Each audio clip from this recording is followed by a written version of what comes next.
Good morning, everyone. Please confirm you can hear me.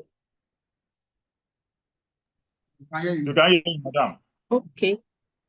Please, I would like to check if our ICAN representative are on the call. So it's essential we have them with us. Mr. Ezekiel, please can you confirm that?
Mr. Ezekiel,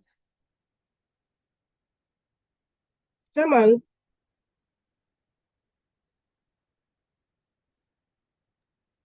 Let me get in. Okay, That's all. thank you, sir.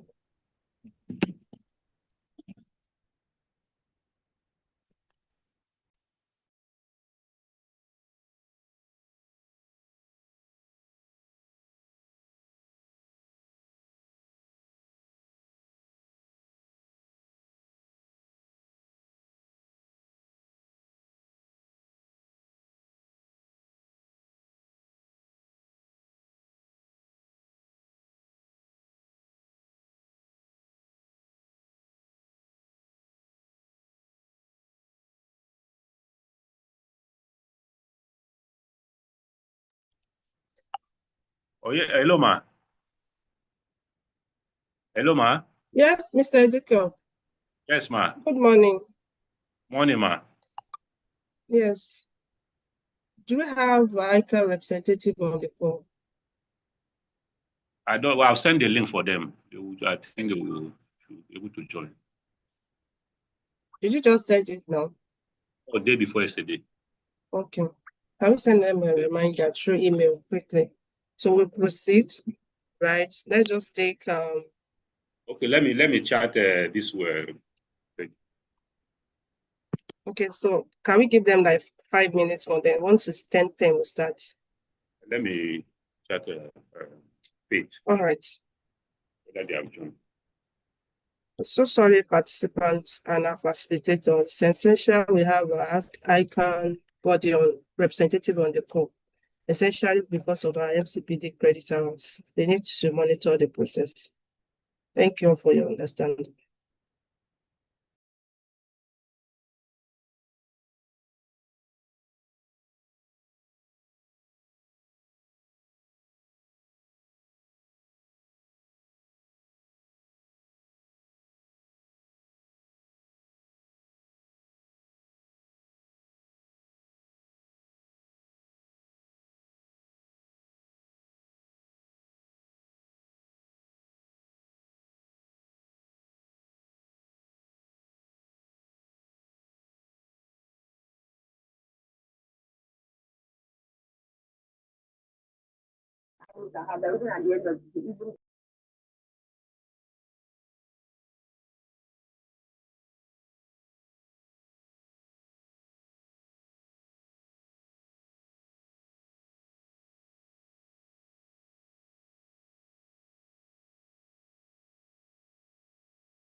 You can put that to hold. Thank you, sir. All right. Good morning once again, fellow participants. Mr. Ezekiel, could you please confirm if we now have them on the call now?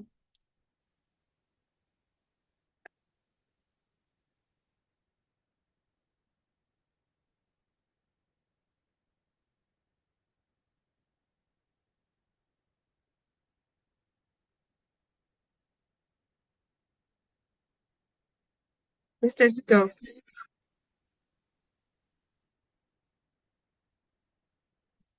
Ican representative, you're on the call. Could you please unmute and then talk to us?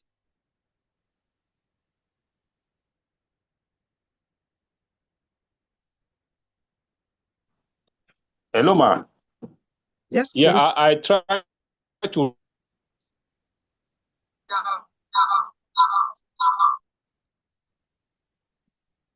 You are breaking, please.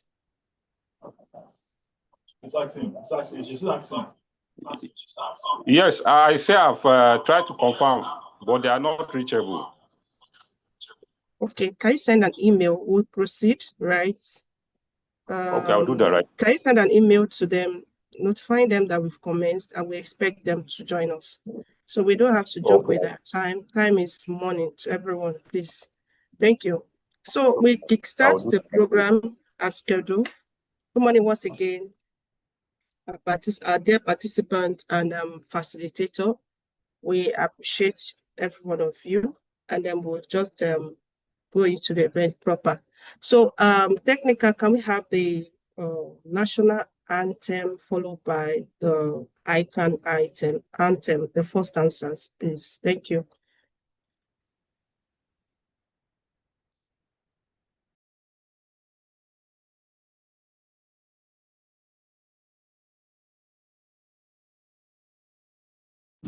Nigeria, we hail thee, our own dear native land.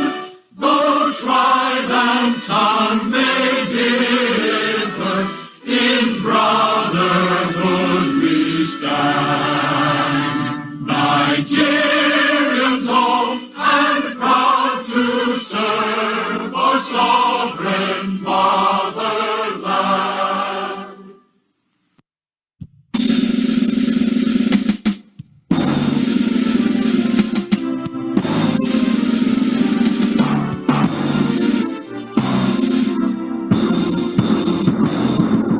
Yes, Lord, I can found a treasure in triumph and array, standing stronger in harmony, building our land together.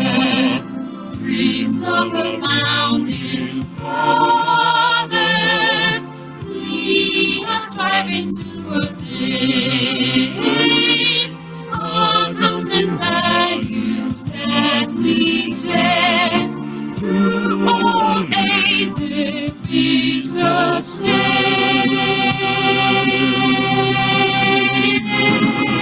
Institute of Chartered Accountants of Nigeria, noble Ican,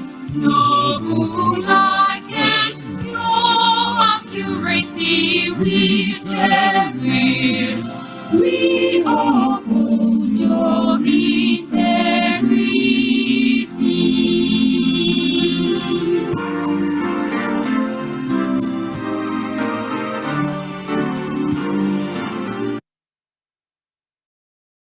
All right, thank you so much for the anthem.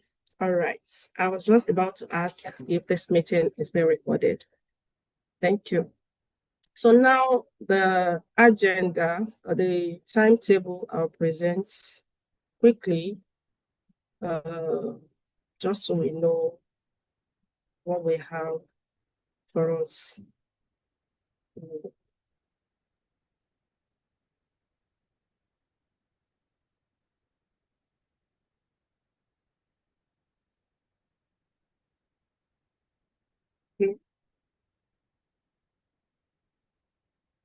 So now we are now on welcome remark by the technical secretary.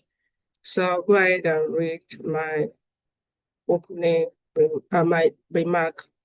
So Chama will do the opening remark. So distinguished participants, respected facilitators, members of Ican, Lagos Mainland and District Societies, ladies and gentlemen, good morning, you're all welcome. On behalf of the Executive Committee of Ican, Lagos Mainland and District Society, I warmly welcome you to today's webinar tagged Navigating the Future, Tax Reform and Climate Accountability in Nigeria's Evolving Economy. We are delighted to have you join us for this timely and highly relevant training. The business environment today is changing rapidly, and as professionals, we must continue to update our knowledge and sharpen our skills in order to remain relevant, compliant, and impactful. Today's program focuses on two very critical areas shaping the future of our profession and our economy. Number one, carbon accounting and taxation, and then the Nigerian Tax Reform Act 2025. These topics are not only topical, but central to sustainability, governance, and national development. We are privileged to have with us two highly respected facilitators. First, Mr. Adewale Lawal, Sustainability Lead at Evercorp Industry, who will take us through carbon accounting and taxation. And secondly, Mr. Matthew Osaniko, FCA, Director at the Federal Inland Revenue Service, now Nigerian Revenue Service, who will be enlightening us on the Nigerian Tax Reform Act 2025. We are confident that the wealth of experience will greatly enrich our understanding and professional practice. This program also attracts 5 MCPD credit units, and we encourage participants to be attentive, actively participate, especially during the question and answer session. Once again, thank you for making time to be part of this training. We appreciate your continuous support for the activities of Ican Lagos Mainland District Society. I wish us all a rewarding, insightful, and impactful session. Thank you and have a productive training. So, having read my remark, then I therefore go to the chairman opening remark. Mr. Aziz Oyekune, you have the floor, sir. Thank you. Thank you, Alaja Pastor. Good morning, everyone. Permit me to, first of all, on behalf of the Executive Committee of the Lagos Mainland District, appreciate Almighty Allah for making this webinar as planned. Let me welcome the Chair of Share, Mr. Zikro Iwale, the past chairman on the webinar, professional colleagues, other participants, non-member, and the paper presenter. First of all, the tax policy is no more in news. It has come and stayed. I could remember during the cashless policy, it takes time before we can adapt to it. No matter how, as time goes on, we surely adapt to this tax reform. What I will say is that let's give the government the opportunity. I'm not speaking for them, but we have to start from somewhere. So I will give the floor to the facilitator. That's Mr. Adewale Lawal, FCA, a fellow, friend of a chartered accountant, and Mr. Matthew Osakwe, FCA. I believe I believe they are a resource person for this training, and through their professional and well bring their vast knowledge and experience to bear on this subject, so that at the end of the program, the participant will have a value for the time and money spent. Please relax, be attentive, and feel free to ask questions from the resource person. On this note, I welcome you all to the training. I remain your humble servant, Aziz Uriyomi, the 31st. Thank you, Chama, for that brief remark. We appreciate you, sir. We appreciate your leadership. Thank you, sir. Okay, now on the timetable, we then move to the citation of the post paper presenter. Please just give me a moment. I'll stop sharing. Thank you.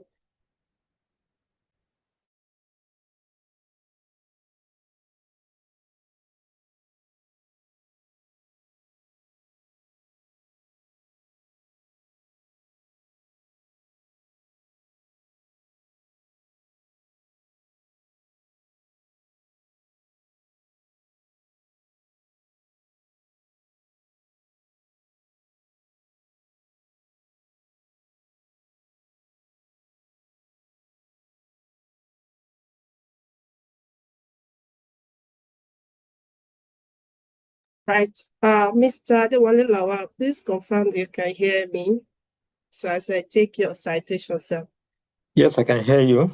And good morning, Thank you very everyone. much, sir. We appreciate you for joining the call and then coming to share your wealth of experience with us. So Adewale Lawal is a seasoned sustainability professional with over 12 years of experience. He is an experienced ESG facilitator, coach, mentor, and thought leader.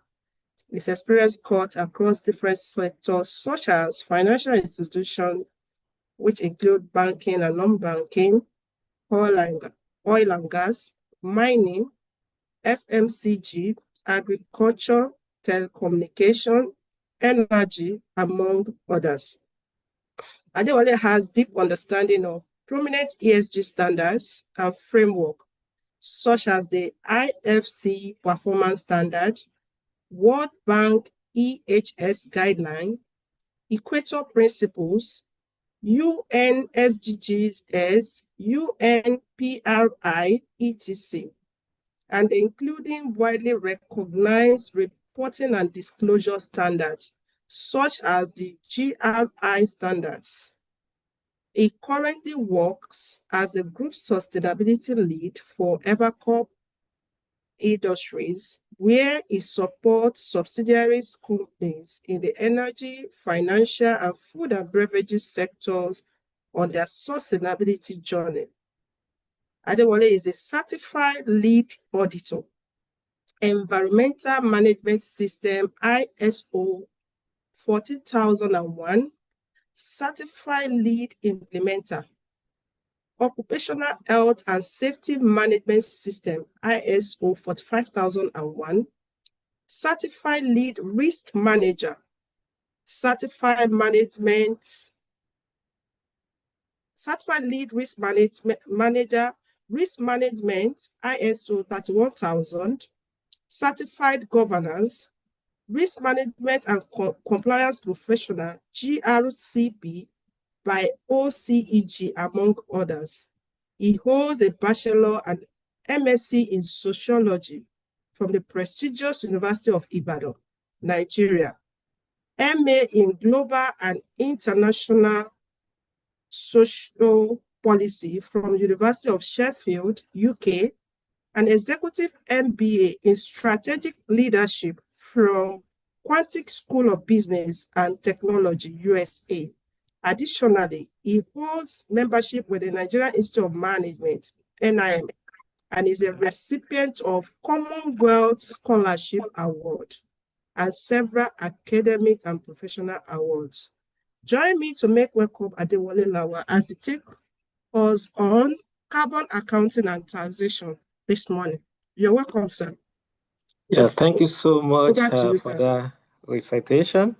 And good morning, everyone. And thank you for having me here. Let me just share my my screen Please with let me you. see your virtual award. A virtual clap. Please help me to welcome him. Thank you. Please Thank confirm you. whenever you can see my screen. Okay. It's yet to come up. We are expecting it.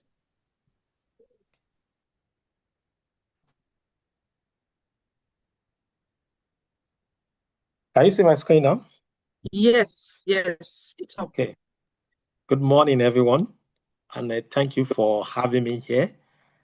I'll be talking on the introduction to carbon accounting and taxation. As the moderator rightly said, my name is Adewale Lawa. I'm an ESG professional. I currently work as sustainability lead at Evercorp Industries. Apart to that, I've had the opportunity to work with KPMG, Forvis Mazars, Ernst & Young in my previous life. So I'm happy to be here today to share my knowledge on carbon accounting. So I'll be guided by this outline or agenda. We talk about the general introduction about carbon accounting and taxation. Talk about what is carbon accounting. Talk about types of GHG accounting. What are the benefits of carbon accounting? Also looked at carbon taxation, and then we look at how does carbon taxation currently work in Nigeria, and talk about the next steps, and we conclude. So to start with, the concept of talk about carbon accounting. Basically, is about calculating or measuring, tracking, and reporting greenhouse gas emissions that's associated with an organization. It can be their product, it can be the service they render, or the activity, or for even the country. Just like Nigeria has what we call the nationally determined contribution, where we try to also report on how we are managing emissions. Just like we also have National Council on Climate Change, we call the NCCC. So it's about us having a process in place to calculate the emissions.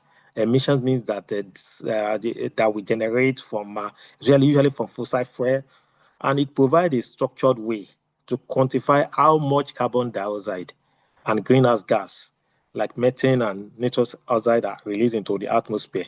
Because we know that today the effect of climate change is real, and what we cannot measure, we cannot manage. That's what actually brought the concept of a carbon accounting, where we can calculate our emissions to be able to manage climate or mitigate the effect of climate change in our society.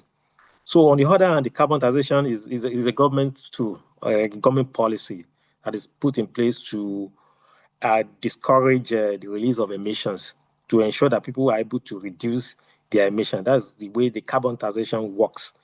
So basically the goal of carbon taxation is to make releasing of emissions more expensive, discourage businesses from releasing emissions, and encourage them to reduce their emissions, make them to move to cleaner source of energy, moving from the use of fossil fuel generator to think of renewable energy, and reducing the effect of their activities on their environment in terms of reducing their effect like pollution to the environment, and ensuring that we leave no one behind, just like the concept of this UN Sustainable Development Goals. So I will start with what is carbon accounting. Like I rightly said earlier, the carbon accounting is just the process of measuring, tracking, and reporting our greenhouse gas emissions. That it could be that is associated with an organization. We can look from the lens of an organization. It could also be from the product for an organization, looking at the likely emissions as a result of the production of a particular product. It could be from looking at emissions related to a service. Let's say a company is delivering, moving the particular raw material from one place to the other using vehicle, trucks, or so. What are the likely emissions that they can generate from that?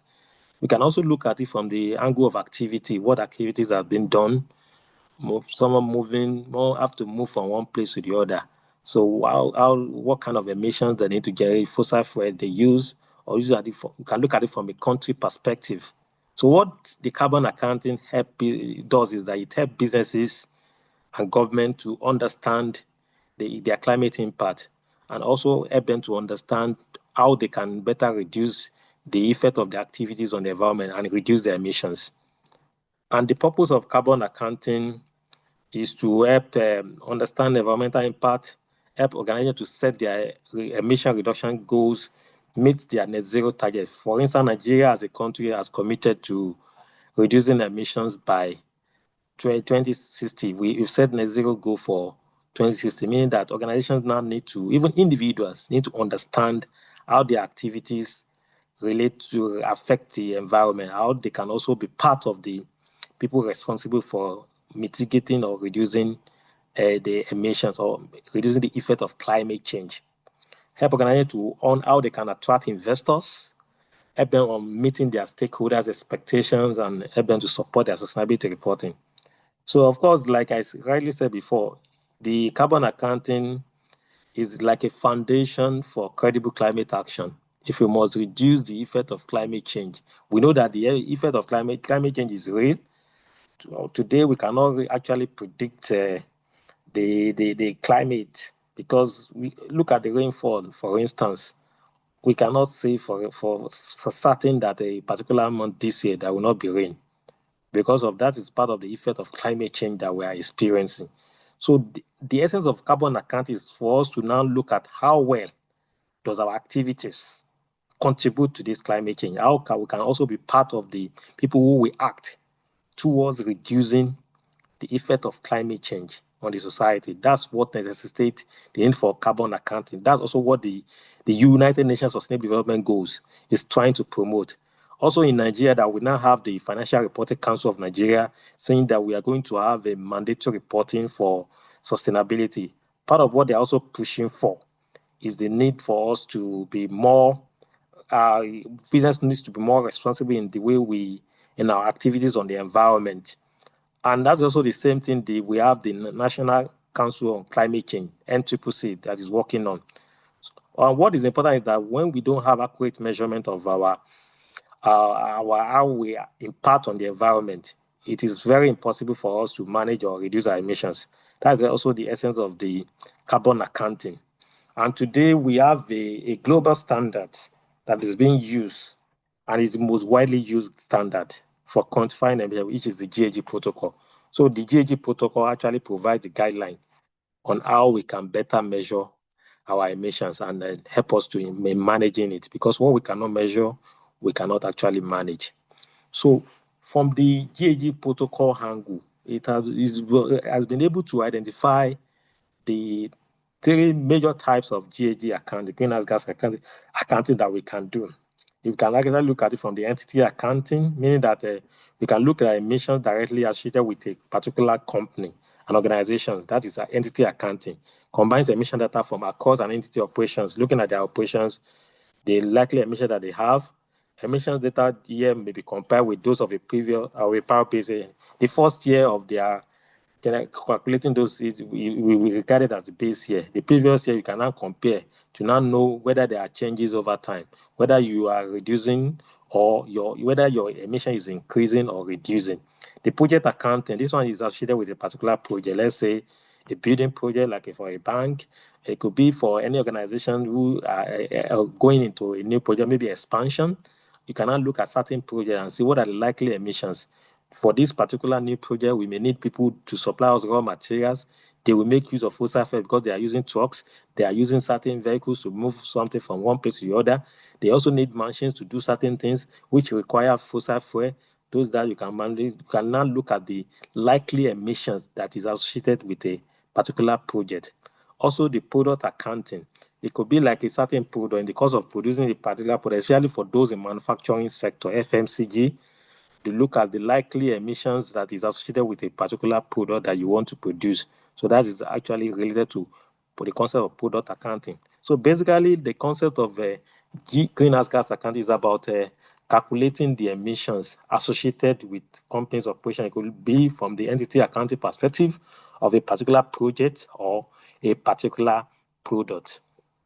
So looking at the context of carbon accounting, there is also the concept of emission scopes or categorization of the sources of emissions. Under the greenhouse gas protocol, the GHG, which is the most widely used standard for measuring emissions. So I said that carbon footprint are actually made up of emissions from 3 distinct scope or categories. The scope 1 emissions, they actually are associated with something, the things owned by a particular organization. That is scope 1. That is from anything owned by a company. For instance, let's look at a company, for instance, as an example. If a building is owned by a particular company, whatever emissions, like let's say fossil fuel that you use, that you generate, the energy you use in that building, your AC, your refrigeration, all those emissions that are coming from different things owned by that organization, that is scope 1 emissions, source of emission. The scope 2, this one is about electricity purchase. Electricity purchase by a particular organization. That is the concept of it. For instance, especially from the national grid. So what are the emissions associated with that particular? This one can be measured in kilowatt or units of energy used by an organization to know your scope 2 source of emissions, which is something I will also go further in this in the next slides. So scope 3, this one includes all emissions that an organization is indirectly. They are not direct source of emission for an organization. Scope 2 also not directly related to an organization, but it comes from usually from electricity usage. But the scope 1 is from fuel usage for a company. But scope 3, they include the emissions from the value chain of an organization. That is those things that are not owned by an organization. For instance, from your supply chain, you have suppliers who have to move certain goods, raw materials, or to supply you certain goods or raw material that you need, also things that you need for your day-to-day operations. So in the course of, for instance, even organization have it to their staff travel from one place to the other, business travel, that you do not own the airbus that you use to travel from one place to the other. The fossil fuel used from that as a result of your movement from one place to the other. It's also like business travel. It's scope 3 source of emissions. Also, emissions people generate, like some people that make use of, they do not have their own vehicle. For instance, those in manufacturing space, where you have vehicles, trucks that are owned by third parties. The emissions associated with those particular third parties as a result of them carrying goods from your plant, from your facility, that is regarded as scope 3. But if that vehicle is owned by your company, that one is scope 1 emission because it's directly is emission that is owned by your organization. But if it's from a third party, not owned by you, but they generate the emission as a result of them having to work with you to ensure that you meet your day-to-day operation, business operation, that one is a scope 3 emission. Any emissions from things that are not owned by an organization, but it contributes to the activities of an organization, that is scope 3. So for scope 1, we say direct source of emissions, something owned or controlled by an organization. Scope 3, indirectly, but especially usually from electricity purchase. But scope 3 from the value chain, from the supply chain that are not owned by the organization. So, and this also brings us to the concept of corporate net zero. Like I said earlier, that Nigeria as a country, even most countries, especially in Europe, they've now committed to reducing net zero by meeting a zero target by 2050. For Nigeria, we have indicated 2060. It's also part of what they've agreed on our NDC, national determined contribution as a country. So to contribute to societal net zero, it's now important for companies to reduce their emissions and then trying to manage the effect of their emissions on the environment. So it's important for them to know what the sources of the emission, what are the sources like scope 1, 2, and 3, and find a way, put a system in place to mitigate it. When we say net zero, it does not mean that we're not able to, organization cannot actually mitigate emissions to zero. But what we can do, we can talk about the concept of carbon offsets or carbon credit. Carbon offset means that when organizations are able to calculate their emission, whatever they cannot reduce, they can find a way to gain carbon credit that enable them to now offset the carbon that they generate from their operations. They can also buy carbon from those, especially from tree planting. They can generate some kind of, they can get carbon credit from tree planting, even from carbon sequestration. Some organizations in manufacturing space, they do what we call carbon capture and sequestration. That is the carbon that instead of those releasing certain carbon, they now reuse those carbon as a source of energy for their production, whereby they are not releasing any CO2 to the atmosphere, and they are now reusing it. To that, they are also reducing their emissions. So utilizing the residual emission at the net zero target year, any GHG emissions released to the atmosphere thereafter can now help organizations to be able to better manage their organization's emissions. So this particular diagram is showing the way the emission scopes and categories work. Like I said earlier, the scope 1, they are direct source of emissions. Company facilities, company vehicles, company-owned generators, company-owned building. All the emissions coming from those things owned that are controlled by organizations, they are called scope 1 emissions. You can see this guy on the scope 2, it's also indirect. Both scope 2 and scope 3 source of emissions, they are both indirect. But the difference between scope 2 and scope 3 is that scope 2 is actually from purchased electricity in the case of Nigeria. So we have other countries that look at their scope 2 source because they purchase, for instance, the ET system in the UK. They get it from the government. Government provide that. That is regarded as scope 2. For Nigeria case, we usually look at scope 2 from the purchased electricity from the national grid. For scope 3, it can either be source of emission, can either be upstream activity. When I say upstream activities, they are those things that, for instance, employee committing, having to move to the workplace to do their normal day-to-day work. That is scope 3, upstream activities. Even the supply of raw materials to an organization is a source of upstream activities. What happens at the downstream source of emissions is after the production, for instance, in the manufacturing sector, when they produce, they also need people to move those goods from one place to the other. That is the downstream activities, to move it to the final people who need it. So that is downstream activities after the product, after the day-to-day operation activities have been done in an organization. So what then happens after that? Two third party, two other agents, apart from the company-owned driver of vehicles, or so that is now downstream activities. The upstream has to relate with the supply of those raw materials or those day-to-day stationaries, materials needed for day-to-day operation. For instance, in the case of bank. So that's upstream activity. Downstream activity, after you've the normal days, what you now do to now get it to other final user of your service, of your activities, of your product, that's the downstream activity. Those activities that are called there, they are getting as scope 3 downstream activities. So what are the benefits of carbon accounting? There are a lot of benefits associated with when organizations calculate their carbon accounting. Is actually providing a great source for them to know the sources of their emissions. Where are the likely sources? Where do they generate a lot of emissions? You see from their business travel. Usually most organizations have a lot of emissions from their scope 3, that is supply chain, suppliers. And it's also able to look at the likely sources of it in terms of their scope 1. Okay, we have a lot of trucks, we have that. We generate emission because we put on generator a lot of time. Can we also reduce our the timing that we have to put on the electricity? We have to put on the generator. Maybe we do a kind of hybrid work arrangement where people can work from home. We can still track their performance and ensure that they still deliver, rather than them having to employee committing, that is scope 3, trying to find a way to reduce the emissions, trying to understand what are the likely sources from your scope 1 and putting in place system to manage it. So this also provides cost-saving opportunities. For instance, organizations that used to put on generator by 8 a.m. and put it off by 9 p.m. decide to now do a kind of flexible arrangement, hybrid working, where people only work maybe 3 times in a week, and then 2 times they work from home, or they also try to reduce the time that they put off the generator by 6 p.m. or 5 p.m. Everybody ensure that you are very productive the time you are in the workplace, and then by so time we put, or you can also move from the use of renewable energy. So using solar energy instead of you relying on using of fossil fuel. Through that, you are able to reduce your emissions. So that they can help organizations to save costs, because the amount of money they would have incurred from the use of fossil fuel, putting on the generator for several hours, has now been reduced because of the hybrid work arrangement, or also reducing the number of hours they put on the generator.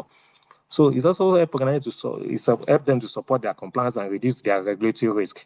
For instance, we've seen a lot of investors now, they are trying to look at the likely risk associated with a particular company, that they will not decide to invest in them if they see that they do not have a system in place to manage their emissions.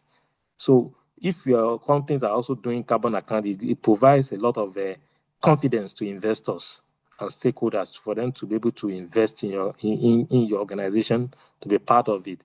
We've seen today development finance institutions, DFIs like African Development Bank, World Bank, the International Finance Corporation. They are interested in organizations that are able to manage their emissions, reduce the impact of their activities on the environment. They also manage the effect of climate change.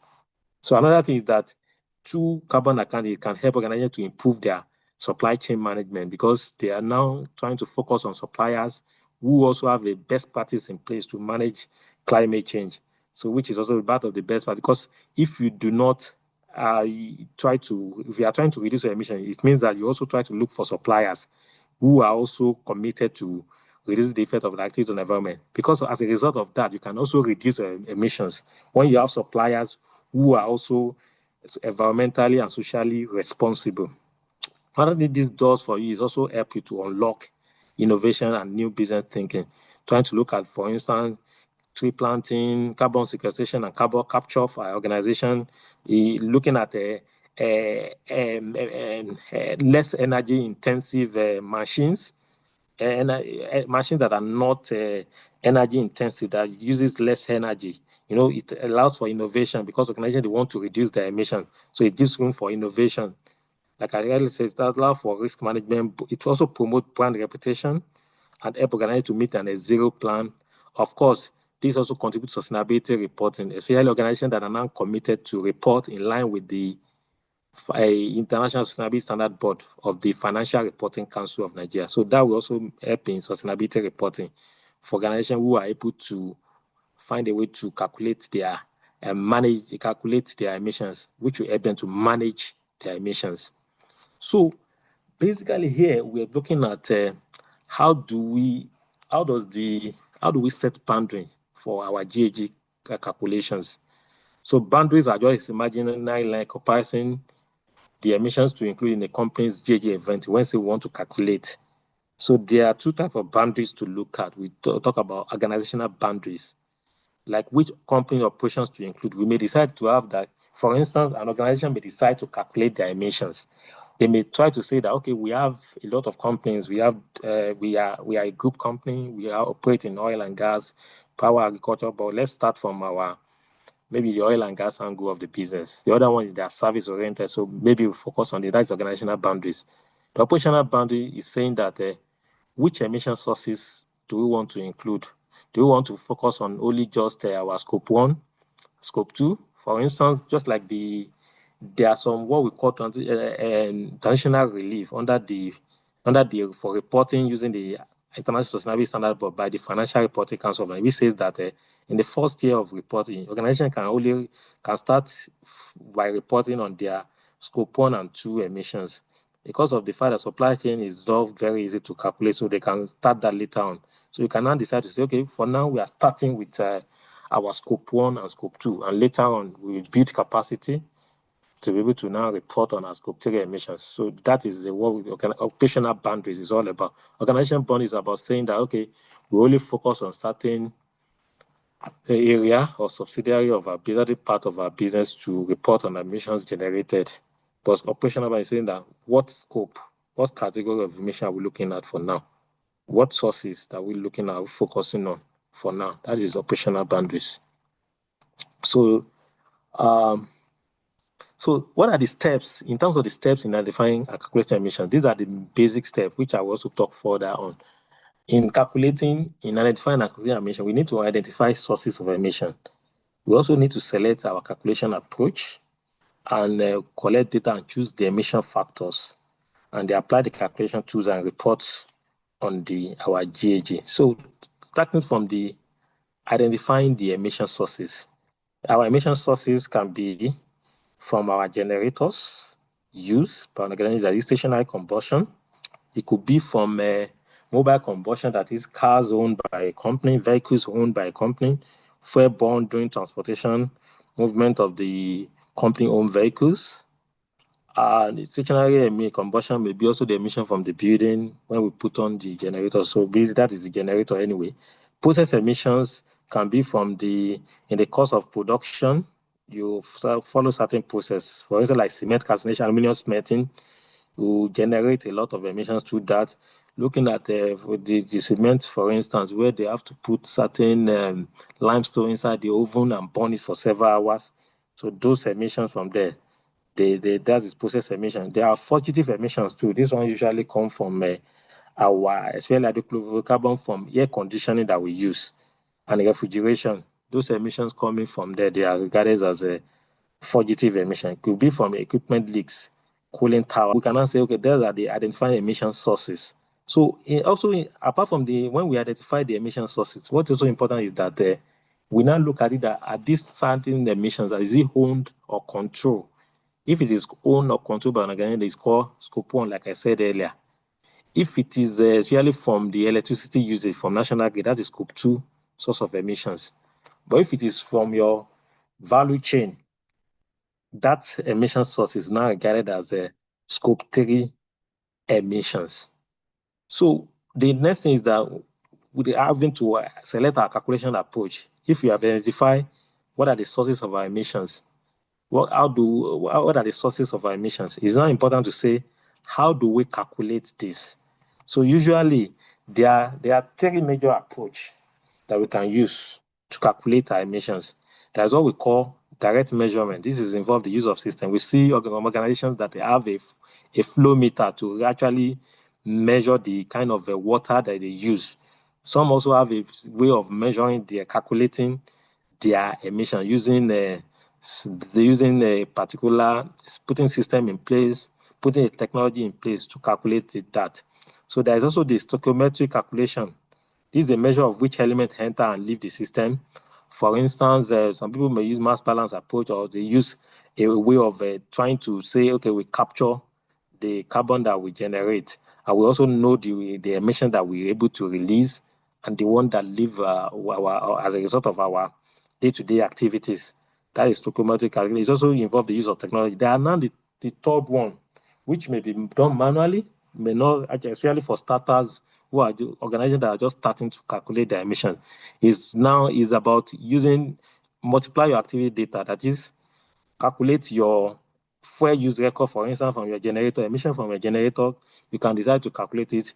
You don't just calculate the emissions that are coming, all those smokes coming from your generator when you put on it, the generator, you calculate it from the liters of fuel that you use, that you burn or consume on daily basis, or monthly basis, or a yearly basis. You now look at it, you by the appropriate emission factor. The emission factor, which I will talk on later on, can be provided by a country. Is a standardized approach to look at the likelihood of those factors to have a standardized data for your emissions. So this is the most common approach for calculating emission today in Nigeria and in most countries, using the estimate emissions, multiplying the active data by the appropriate emission factor. So there is now the third approach is that collect the data. When you've calculated it, you use your, like I said before, we have activity data. That is, for instance, our activity data can be from energy use, it can be from distance cover, for instance, like business travel, kilometer covered.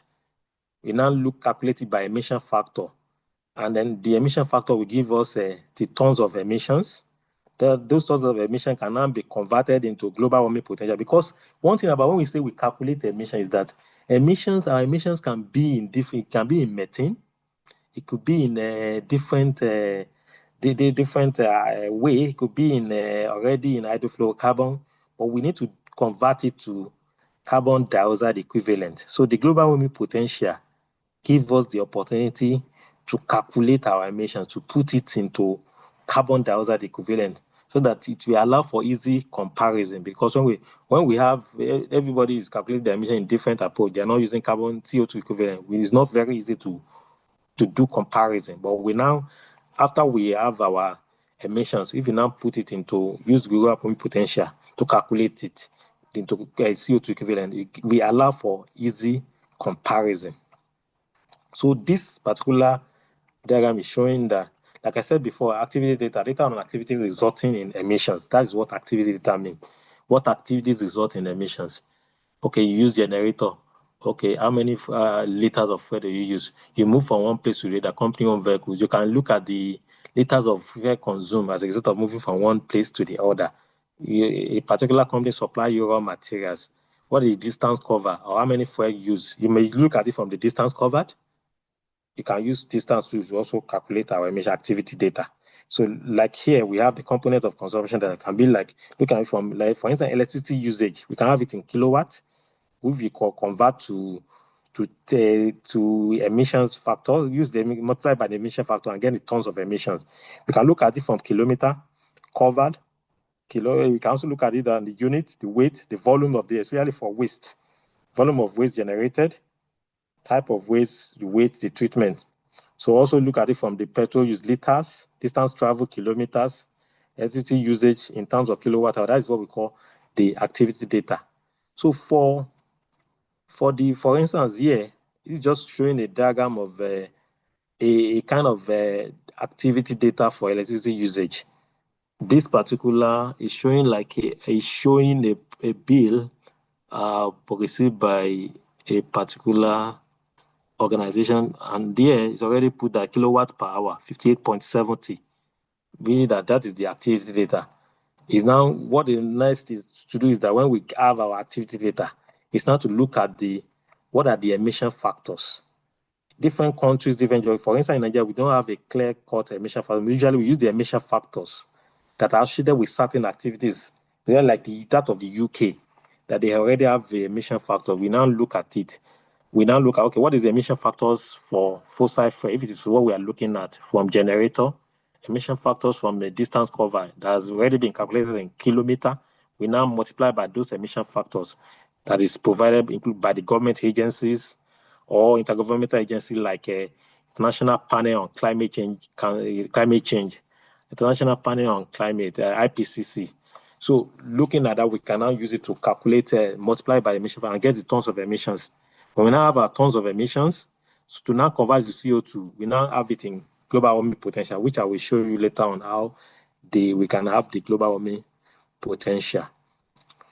So what we do is that if our emission value is produced in kilogram, if our activity data is in kilogram, we need to look at the emission factors for that activities in kilogram that matches it. For instance, like I said before, if the activities we look at emission factors for activities, let's say is associated with employee commuting, movement of a vehicle, company-owned vehicle from one place to the other. So we need to look at the emission factors that for that particular activity that matches it. So that's the way we cannot use emission factors for fossil fuel for something related to kilometer or kilowatt of electricity usage. So we also need to use most recent available while maintaining consistency. So this is a particular examples of emission factors. So the emission factors, it helps us to convert our activity data. That is the fossil fuel use, kilometer covered, distance covered, kilowatt unit of electricity use into GHG emissions. So the GHG emissions are now measured in CO2 equivalent, that is expressed in kilogram or tons. So emission factors can be location specific, and they also relate to different units of activity data. And the best source of emission factor is the provider or supplier.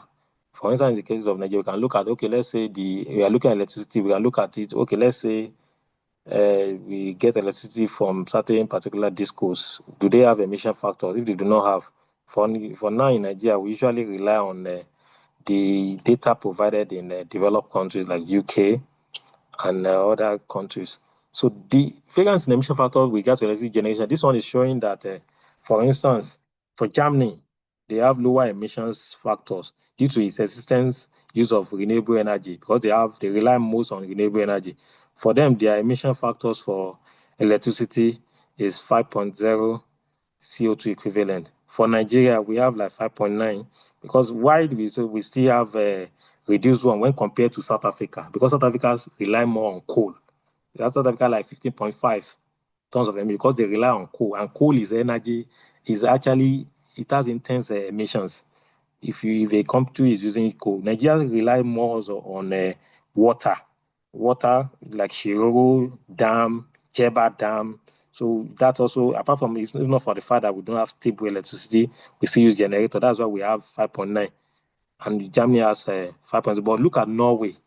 Norway that 0.1 emission factor from their electricity because of the fact that they have low emission factors because they rely more on hydroelectric power. That is for basically on water, which is they have stable electricity from water sources. So through that they are able to, they have lower emission factors. So for them in Norway, their emission factors for electricity will just be 0.1. For Nigeria, it's 5.9. This is a data gotten from UK. But developed countries to look at the emission factor. So if we, one thing about emission factor is that if we have the one for Nigeria, we can rely on that. But for now, we rely mostly on those emission factors from abroad. We now also have to put so that other people who want to look at it, we know how the sources of our data that we use in calculating their emissions. So sources of emission factors, also the GHG protocols we also have, so we can also rely on the GHG protocol, which I think is the best practice especially when you are using the GHG protocol guideline. We are going to rely on the Intergovernmental Panel on Climate Change, the IPCC data, or we can use the government agencies. Some use the one from UK, like I said. We now have sector-specific sources. There is the one for sustainable cement initiatives or those in cement industry. There is now the International Petroleum Industry for those in the petroleum, oil and gas sector, and International Aluminium Institute for those in the aluminium sector, and electricity disco, which you can rely on. So those are also the sources. So I think the best one we can use is we can look at the GHG protocol, which is standardized approach as a source of emission. We can look at what does the GHG protocol says for emissions in certain areas, and we look at the emission factors that they are associated with that and use it to calculate our emissions. So, like I said before, after we've understand our activity data, that is the, like say, amount of liter used. Let's use the generator, for example. Amount of fuel used from a generator, which is okay. We use 50 liters. We look at the emission factors. In liters, we also emission factor must go in liters, calculate and get our tons of emission. Because maybe our tons of emission is not calculated in CO2. So we can now use the global warming potential to convert it to CO2 equivalent. So for us to convert to CO2 equivalent is that we need to now measure how much a greenhouse gas contributes to our global warming relative to CO2. So there are some calculations. This particular page is showing under the IPCC, the Intergovernmental Panel on Climate Change. For CO2, if your emission factor is already in CO2, that means that whatever you get, you still live in CO2. That's why they said the global warming potential is 1. If it is a methane, CH4, if it's you now multiply by 21. If it's hydrofluorocarbons, you can look at the range of 140 to 11,700, but whatever you use, you need to also say that you use 140, and so that other people can get it. Fluorocarbon, you use multiply by 6,500. So this is also available. The IPCC one is also available under the GHG protocol, which we use to calculate carbon dioxide equivalent. So this particular page is just showing an example of what I've been saying about the emission. For instance, how would you calculate CO2 emission from travel in company-owned vehicles? So someone travel from a company-owned vehicles, you consult the fuel purchase record or kilometer traveled by the vehicles. But you can decide to now use it as fuel purchase record.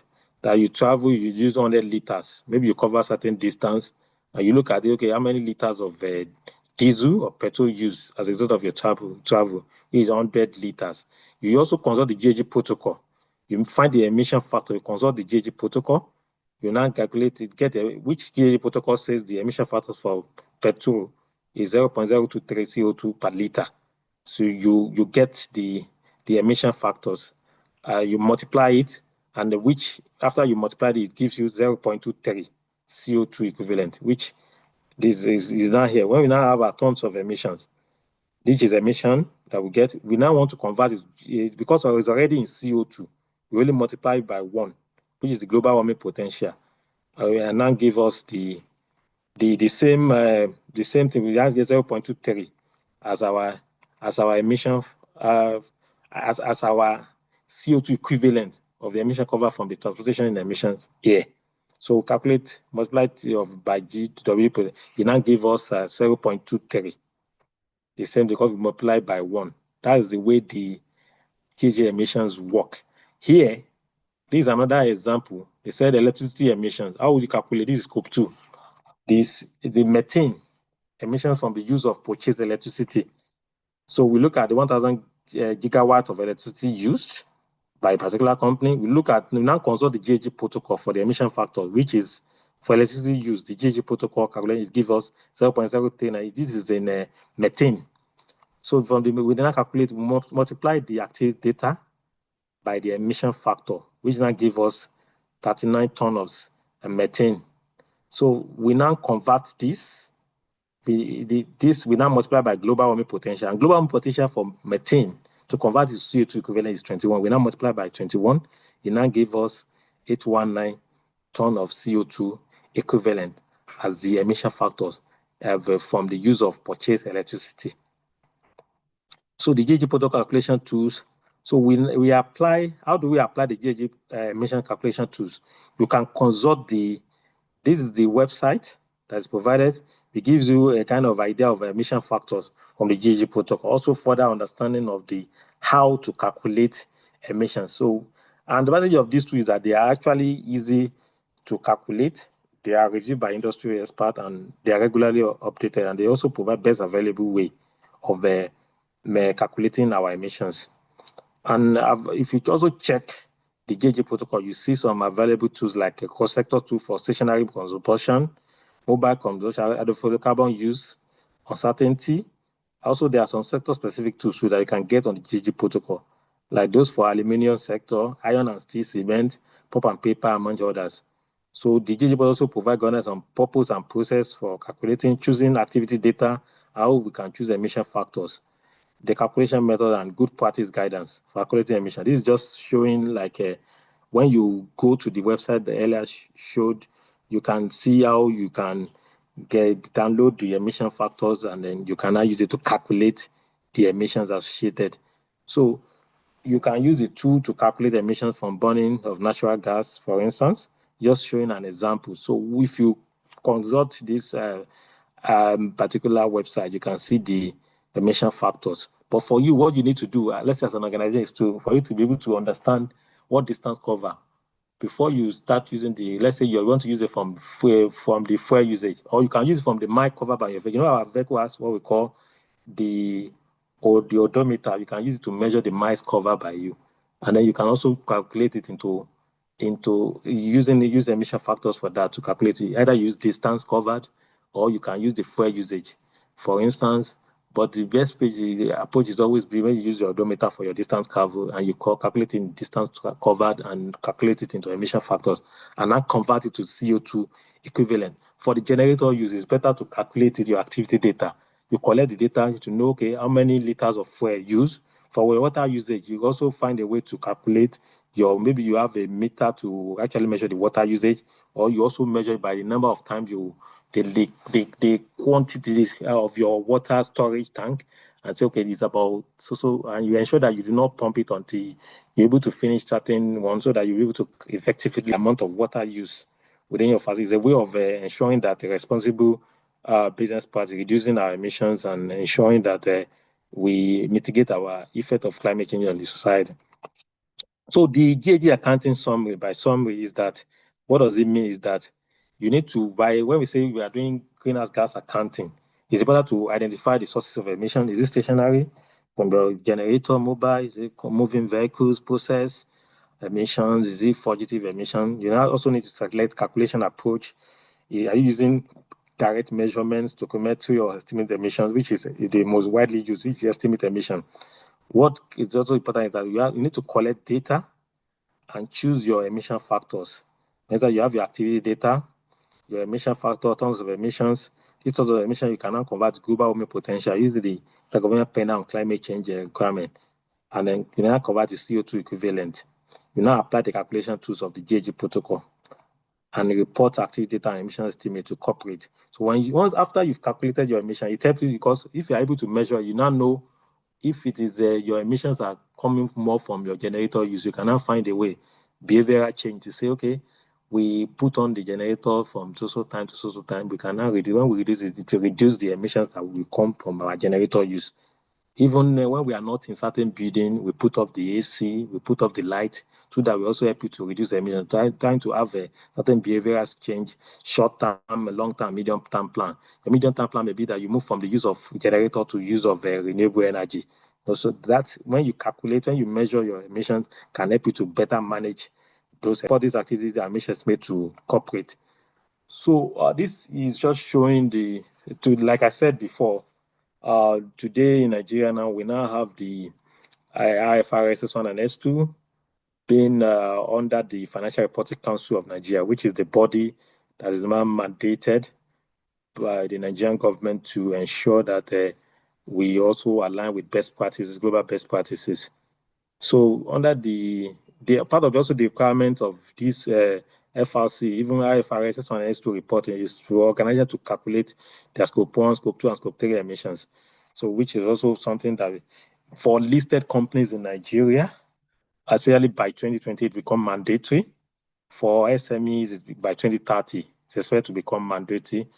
And for those in public sector, when the International Public Sector Accounting Standard Board, IPSASB, when they release their own standard, they will now have the time that will govern how the adoption of the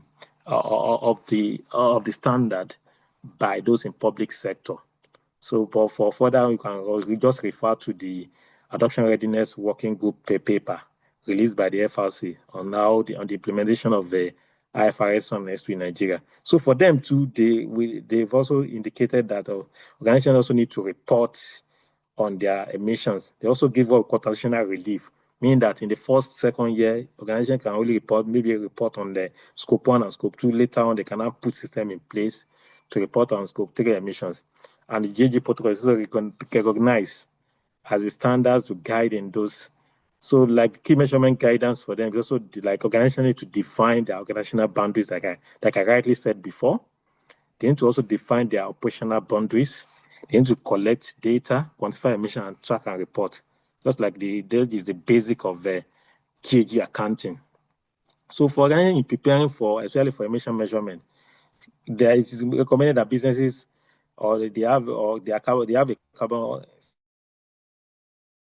specialists, or like you are having to know how best way to calculate your emissions. What is important is that you need to establish ownership who are responsible within your organization, that we start calculating capacity building, which is what you're doing now to, as a professional project, establishing ownership with support with ongoing management of this, understanding the sources of emission, what to calculate is very important. Having people who have shown their responsibility, or who have been assigned either by the management, or they also volunteer themselves to lead in this regard. And also these people now, they are willing to scope relevant categories, understand the sources, the scope of the emissions, scope 1, scope 2, scope 3, and they put in place a robust data management process to be able to know the sources of emission and calculate it. And then, of course, it's very important to have a business case to get the buy-in of relevant bodies within the organization to support, because you need data from different departments, different people within the organization to be able to calculate your emissions. You need data from everyone who is responsible. Also need to collaborate with different bodies. So I think our time is fast. Because of time too, I will just quickly move on to, we have the question and answer together for carbon taxation and the carbon account. So I move on to how do we understand the carbon taxation and its mechanism in Nigeria. How does it work? Look, earlier I said about carbon accounting. It's about us measuring, tracking, and measuring our emissions associated with could be a company, operation, the entity, product, or even for a country. But carbon taxation, on the other hand, is just about is a government tool that is being used to reduce emissions. It's just a way of a government intervention to say, okay, we want to encourage our people to reduce their emissions we can be in form of incentive. Certain people, if they are able to show that they are able to reduce emissions to a certain level, this may be used as an instrument to help them to reduce the kind of tax that they pay to the government.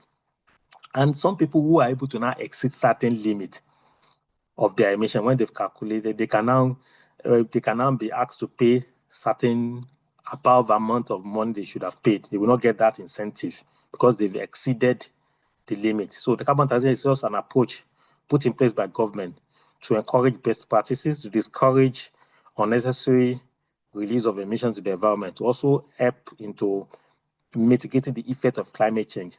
So the basic idea of carbon taxation is simple. So when pollution becomes more expensive, that is, so it means that cleaner choices become more attractive because when government is now, if a particular organization exceeds certain limit of emissions, meaning that they have to pay more tax. But those who are able to reduce it, they pay less tax. By that, it will discourage people from generating more emissions and reducing their emissions and ensure best practices. So by charging for emissions, the carbon tax creates a financial incentive to invest in renewable energy. It helps to improve energy efficiency and shift towards sustainable practices. So carbon taxation also helps government to generate revenue because, for instance, for those who are emitting high, they will have to pay more tax. That's the revenue for government. We also have a NAT tax force that will be responsible to monitoring that. That's also revenue for those and a job for those people. At the same time, too, it's also a way to help now government meet the nationally determined contribution or meet the goal of reducing achieving net zero by 2060. So as countries search for cost-effective ways to meet their climate target, carbon taxation is now like a central policy option that allow for a way to help to reduce emissions, achieve transparency, and help in ability to drive a long-term change by the government. So how does the carbon taxes work? Globally and everywhere, almost anywhere in the world, the way the carbon tax works is that they put a price on greenhouse gas emission to actually encourage less carbon intensive operation or discourage generating of emissions and then help organizers to reduce their emissions. So the design of the carbon tax in mostly different jurisdictions globally, they are mainly dependent on three components. We have what we call the tax base, the tax rate, and regulation point. When we talk of tax base, this is actually talking about what exactly government charges the tax on. So what are we charging the tax on? We want to encourage people to reduce their emission and discourage them from generating high emissions. How do we tax this? So common options can include that. We can say that we can use the fossil fuel. So look at how many liters of fossil fuels that you generate. If you reduce it, be within below certain level, you will have incentive, reduce your tax. But if you now generate above certain level, you will pay more tax. So taxes are applied to fuels based on their carbon content, maybe on their carbon content. This is actually the simplest and most complex and most common method because carbon content is measurable and fuels are sold in large regulated markets. It can also be for direct emissions. So what are the likely direct emissions that your company generates? The company are asked to pay tax on those. If they generate above certain level of emissions, they pay certain. If they not generate below, it reduces the amount of tax that they are going to pay. So this is actually applicable to factories or large industrial facilities, especially manufacturing companies. Though this actually requires them to have emission monitoring system to know what are the direct source of emissions that they generate. There are also what we call the carbon intensive product. The product can be that they look at the intensity of the carbon from their operation, for instance, those in cement industry, steel industry, or plastic product. But this is actually less common to measurement. This is actually less common in most jurisdictions, and it's due to measurement complexity. But this can be addressed to, I think, can address emission not directly tied to fuel combustion. The most widely used one is the fossil fuel. That is, you tax on certain amount of fuel that they use as a result of their operations, also based on their carbon content too. So the tax base is about, I said that the design of carbon tax is dependent on three major components: tax base, tax rate, and regulation. But tax base is about what exactly government charges the tax on. On the other hand, the tax rate is about how much gets taxed, a charge. That is, this is the price per ton of CO2 equivalent.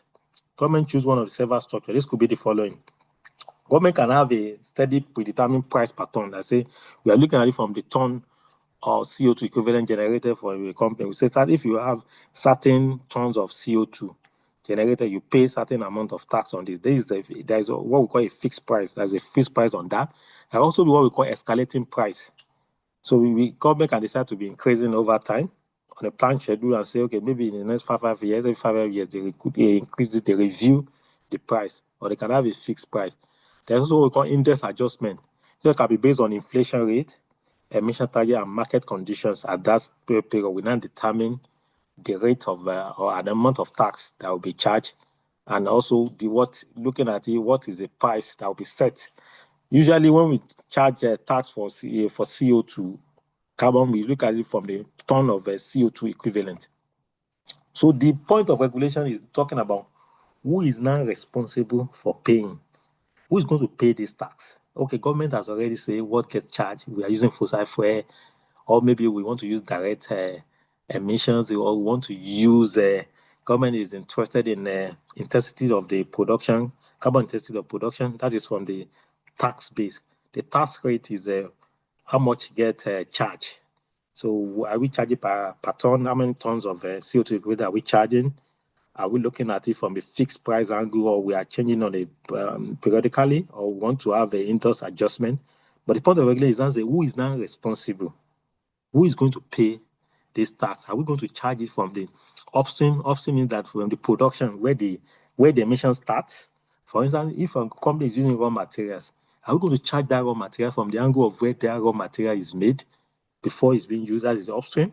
Are we going to charge at the midstream level as a result of the movement of that raw materials to the end user, or are we going to charge it at the downstream level, the people who actually use the particular product, final user? So that's also another angle about the point. That's what the point of regulation is saying. Who is responsible for paying? So to also avoid double counting or double taxation too, are we going to ensure that okay, people are not paying for the same thing from different levels? Who finally will decide that is going to pay for this tax? So for tax apply that to emitters who burn the fuel, such as power plants, heavy industry, and large commercial building. This is very targeted and allows facility level incentives. So for how does the carbon tax mechanism, how does it work in Nigeria? In Nigeria now, we have in 2021, the Nigerian Climate Change Act was passed into law. So it actually gives the green light for carbon pricing mechanisms in Nigeria. So it allows for, it's like a policy that is saying that it's important for organizations to also start calculating their emissions. Also talk about the issue of a carbon tax emission trading scheme, also about incentive for organizations who are able to reduce their emissions over time. And the law, the climate change mandates collaboration between the National Council on Climate Change, that's the NCCC, and the Federal Inland Revenue Service, which is now the National Revenue Service, develop this mechanism on how this works. But this is still ongoing work. The idea is that revenue from carbon pricing, tax or carbon market, will feed into a climate change fund. That is, that will be what we call the climate change fund.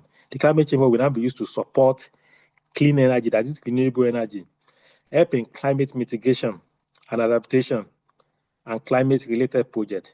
Climate mitigation is what is done to reduce the effect of climate change. Adaptation is about putting a system in place to be able to creating a resilient to adapt to be able to cope with the effect of climate change. In early 2023, the Nigerian Climate Change Council announced plans to develop a full carbon tax system covering the fossil fuel, coal, oil, gas, the classic carbon tax base. So more recently last year, in 2025, the government approved the National Carbon Market Framework, essentially a carbon market or emission trading scheme mechanism, which they are now the body that is in charge of developing a framework that will guide our carbon market framework in Nigeria. So what does the ID carbon tax or carbon price mechanism means? If fully realized, actually, a Nigerian carbon tax or carbon pricing system might involve what we call for the tax base. For Nigeria, instead of looking at it from the direct emission, we look at it from the fossil fuel, especially from big emitters, oil and gas sector, or direct emissions for large emitters, all those from paying for the emissions that they generate. tax rate or in terms of the tax rate, who get charged. It can be a per ton CO2 equivalent or part of via an emission trading scheme where a cap number of emissions could be a fixed rate. Our auction trader giving a market determined carbon price. Revenue use, that revenue from the from as a result of the carbon tax can be channeled into climate change funds to support renewable energy efficiency, reforestation, waste to energy and nitrogen for vulnerable communities. And the part of regulation for Nigeria may be that upstream, like I said, like large emitters, because they are very easy to regulate because looking at the direct source, the immediate source, rather than putting it to the downstream, people who are finally the user. So this help possibly sector by sector rollout. So what are the implications for carbon tax for businesses? So for businesses, the shift to carbon tax actually present a historic opportunity to earn revenue, because if they're able to reduce their emissions, if they're able to calculate their emission and reduce it over time, they can reduce the amount of tax by getting tax incentives. Again, they can help them to attract investors who know that they are doing best things in place in terms of they understand their mission, they are contributing to mitigating the effect of climate change, like DFIs who are interested in organizations that are committed to reduce the effect of climate change. This can also help them to build sustainable advantage as a business. So as Nigeria activates its National Carbon Market Plan, the EU too has also introduced the Carbon Border Adjustment Mechanism, CBAM. So businesses that move early can become global sustainability players, not spectators. CBAM is also about also looking at organizations calculating the emission associated with the product, especially that they have to supply to Europe. And if they are able to indicate that they reduce the emissions, they can also gain certain advantage, and they will gain more people from Europe buying from them. They will become supplier to that because of the fact that they are able to calculate their emissions. They are also finding a way to reduce the emission intensity of their production. CBAM will actually require EU importers to pay for embedded carbon in imported goods, such as steel, cement, aluminum, and fertilizer. So CBAM enforcement is actually expected to start this year, this January 2026. So for Nigerian exporters and suppliers, this means one thing: those who can measure, reduce, and verify their emissions, they will actually become the preferred trading partners from the EU, which is also an advantage for companies who are committed to calculating their emissions and also getting incentives from companies that are based in Europe. So what are the key challenges and what is in there for setting? So setting up, what will be important for is that there is need for organizations to now think of setting up a transparent, reliable monitoring, reporting, and verification system that will help them to better measure their emissions and track their credit across sectors. So ensuring tax or price increases don't disproportionately hurt low-income households. That is designing some social protection or rebate. So what is also important for Nigeria is also to build institutional capacity. Even for organizations, they also need to build institutional capacity, and like having regulators that are committed to these, auditors who understand what needs to be audited, and climate finance managers who can actually understand how this works and be able to do the right thing and work with the right body. Also regulators who are committed, who understand how this work. Sequencing, starting with major emitters, is very important, then expanding to other sectors, because we cannot just start from lower emitters or small scale lower emitters before it's better to start from major emitters, like those in oil and gas, power, and heavy industry. Before. And what is also important is that gaining public and private sector buying, especially from industry is really reliant on cheap fossil fuel. We also help in also the way the carbon tax and carbon accounting in Nigeria. So for a summary of carbon tax, so the way the carbon tax typically works is like this. Government is expected to define the tax base. That is doing that what the government is willing to put the tax on. Is it on fossil fuel? Is it on direct emission? Is it on intensity of the production, carbon intensity of production? So government is define the base, set the tax rate. That is, what tons of, is it a fixed rate? What tons of a CO2 equivalent government want to charge? What is the amount? What is the pricing? And then government also collect the tax at the choosing point. And tax cost flows through prices, and revenue is used for rebate or lowering other taxes in terms of incentive, also can be used as a way to also promote the use of renewable energy. So thank you for your time and thank you for listening. It's now time for questions and answers. Thank you. Thank you, Mr. Adewale Lawa, for that wonderful presentation.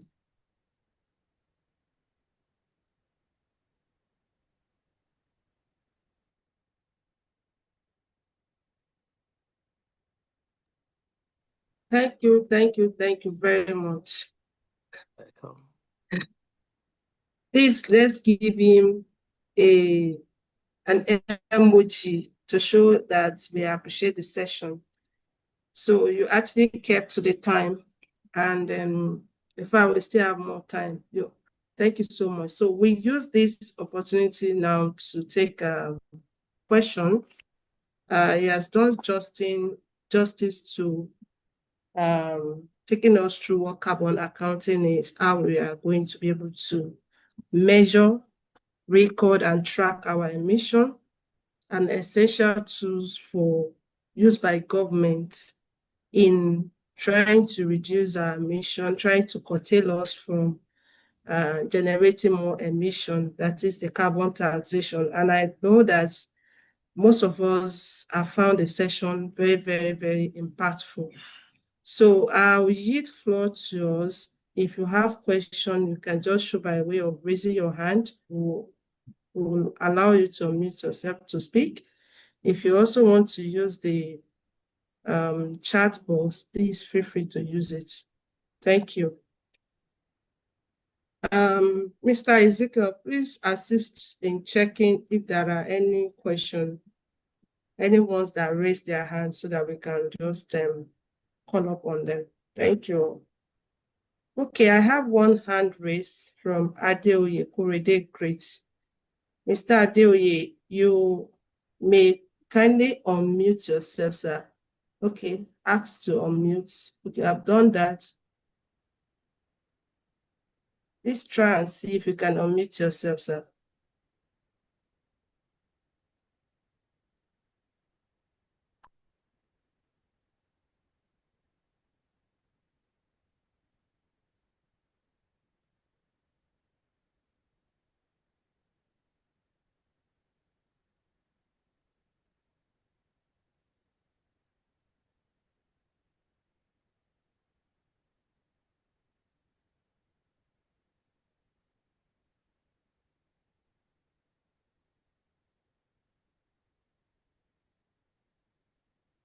Mr. Adeoye.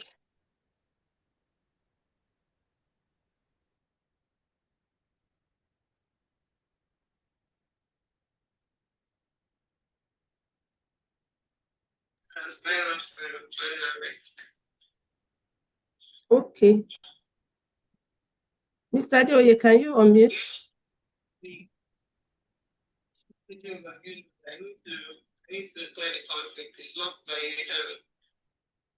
Okay, try now. I think you should be able to unmute yourself, sir. Okay. Just that's all you need to do. All right. Mr. Adekoke Ganiu, Biswa Limited, do you want to unmute yourself?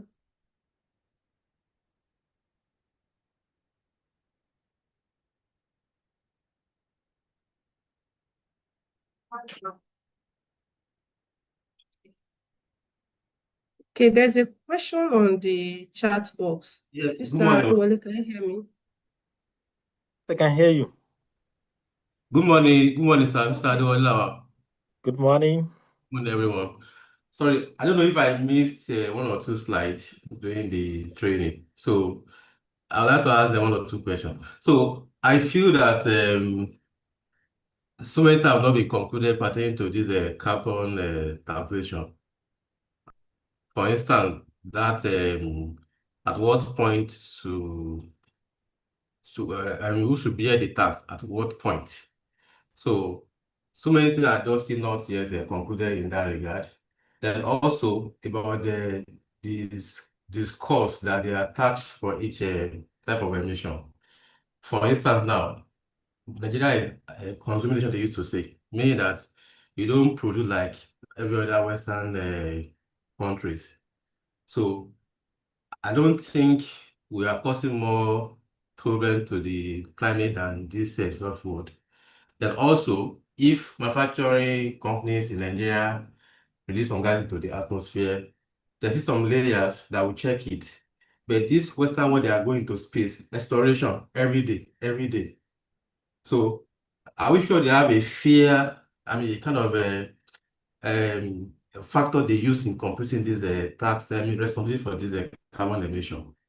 Thank you. Okay.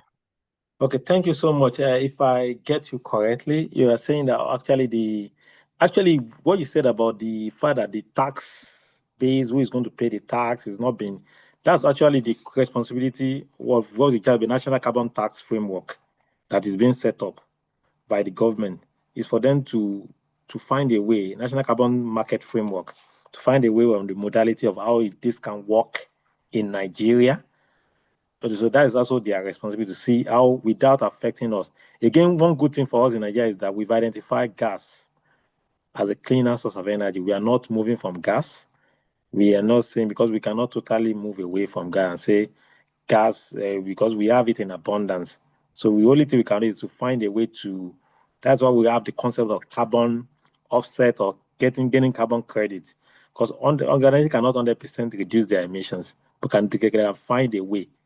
I agree with you, like you rightly said, that like even developing countries like Nigeria and most developing countries in Africa, we contribute less to the climate change, into less than 1% to the climate change effect that we experience today. Look at the way China, because of they have energy, a lot of the big industries that generate a lot of emissions, even most developed countries. So the best approach is that that's the work of National Carbon Market Framework, to find a way of how this works without affecting our economy. At the same time, too, because we also need to develop as a country, which we cannot just totally move away from oil and gas and say because we want to reduce emissions and find other ways. We also have to understand our own local context, our local reality to good, which is something that. That's why I said that if you look at the National Carbon Market Framework, they are working on that to look how this works. The climate change is just saying that, okay, we are committed to this. It's also important now, the work of the National Carbon Market Framework, now say how this will work for us in Nigeria. I don't know if I'm able to answer your question. Yes, thank you, sir. Well answered. Thank you. I appreciate it. Okay, welcome. Yeah. I think there is admin that raised his hand, or someone with the name admin. The moderator can speak to them. Can you hear me, sir? I can hear you. Sorry, Yes, I'm please. muted. Okay. So we have some other questions on the group chat. Maybe you quickly take that then. Okay. So someone asks, this is not for you anyway, saying carbon accounting, has it been incorporated in Ican syllabus? We'll find out and get back to you, but I'm aware of a faculty already established for ESG, and they even have a training happening soon in February, a certification training. So then someone say from Ruth Oluwatosin says, I would like to ask question on emission of electric cars in country like UK. How do we calculate this? Did you get that, sir? Okay, I get that, yeah. So actually, the thing is that for electric cars, they are said to have because they do not use fossil fuel, so they are said to have a lower source of emissions. The only issue with their emission may be from the production of those cars, but after they are being produced, they are said to have lower emission because they don't use fossil fuel, meaning that they only use electricity. And again, if you are using renewable energy to charge them, it will have lower emissions when compared to a fossil fuel powered vehicles or cars. So the only thing for emission from there is the production, also the life after the life cycle, what happens to them. But in terms of the emissions, they have lower emission when compared to fossil fuel powered vehicles. I don't know if I'm able to answer the person question. If not, the person can just ask another additional question on the chat. Yeah, thank you.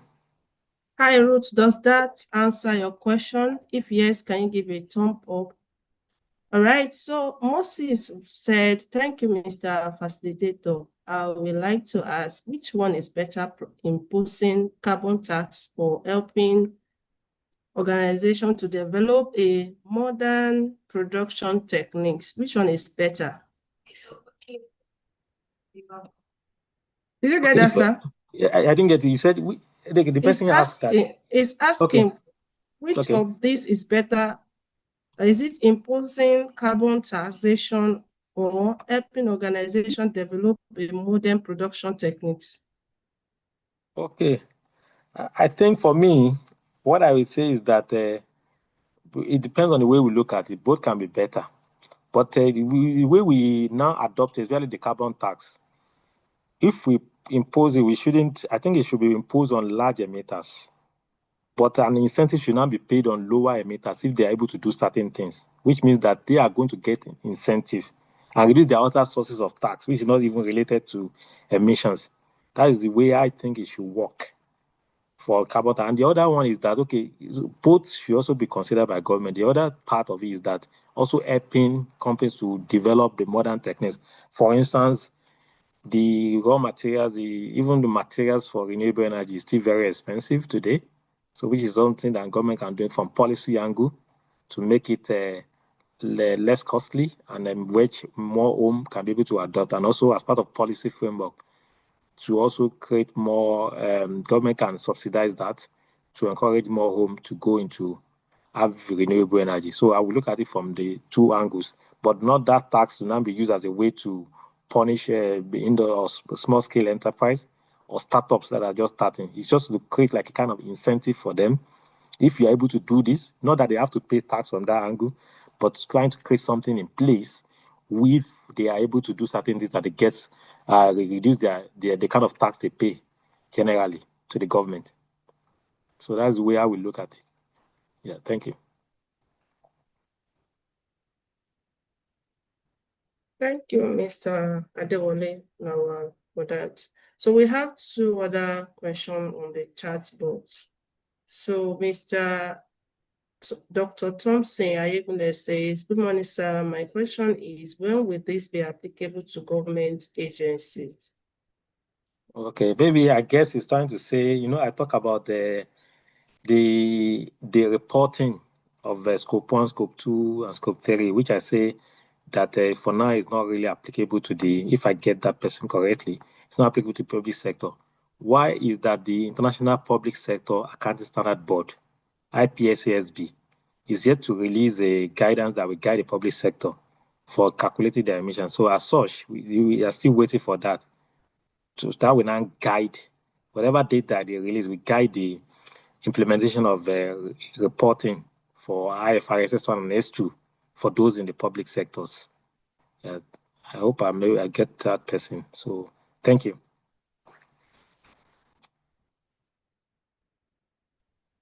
Dr. Thompson, could you please acknowledge if that clarifies your question?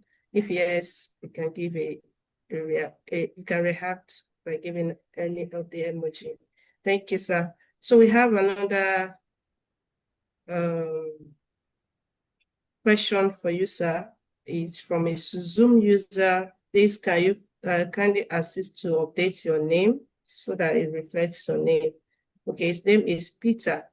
So he says, what are the key differences between carbon accounting and environmental accounting? Okay. Okay, actually, when we talk about, some people may use those concepts as the same thing, but there is a difference. When we talk about carbon accounting, we are more specific to emission accounting. When we talk about environmental accounting, we can talk about environmental responsibility for organization, looking at the general entire environmental aspect. Because carbon is one aspect of the environment.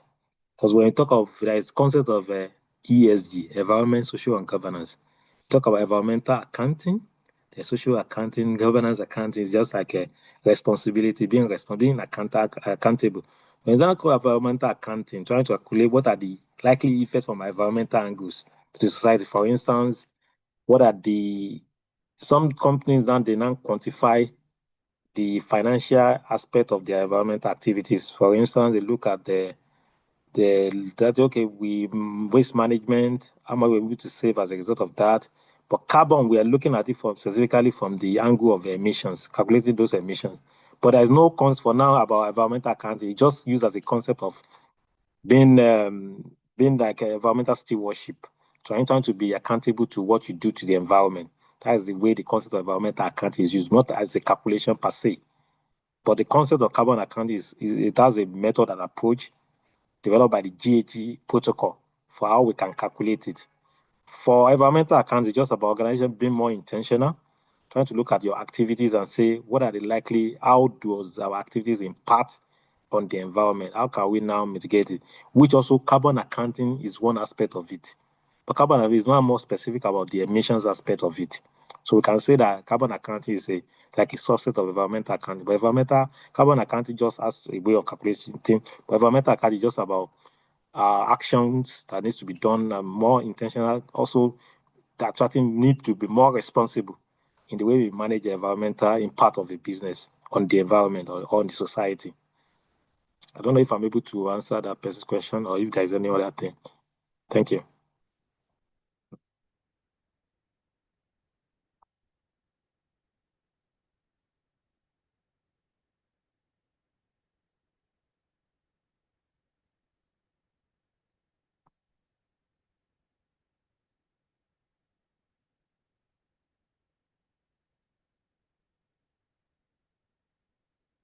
Any other question? Yes, there's another one from Comfort Omurube. She says, which country has fully developed carbon accounting? And what is the current value per unit of emission per year after the conversion? That question is a bit high. If I get it correctly, I will just answer. It's not a direct question per se, because actually we've seen most developed countries like UK, really in Europe, that have been able to develop a guidance. Of course, there's now the widely used, which is GHG protocol. It's the guidance that we can use here in Nigeria for our carbon accounting. Gives us a kind of overview. And the GHG protocol also built on especially from developed angle, which we can also take into consideration here in Nigeria. So we can see most developed countries, we can learn from them in terms of the approach. For instance, before we have the IFRS 1, the UK had already done the mandatory reporting of a Task Force on Climate-Related Financial Disclosure, TCFD, was a mandatory reporting requirement there. Meaning that as part of TCFD, they've already been reporting using reporting on Scope 1 and Scope 2. So they have that robust system.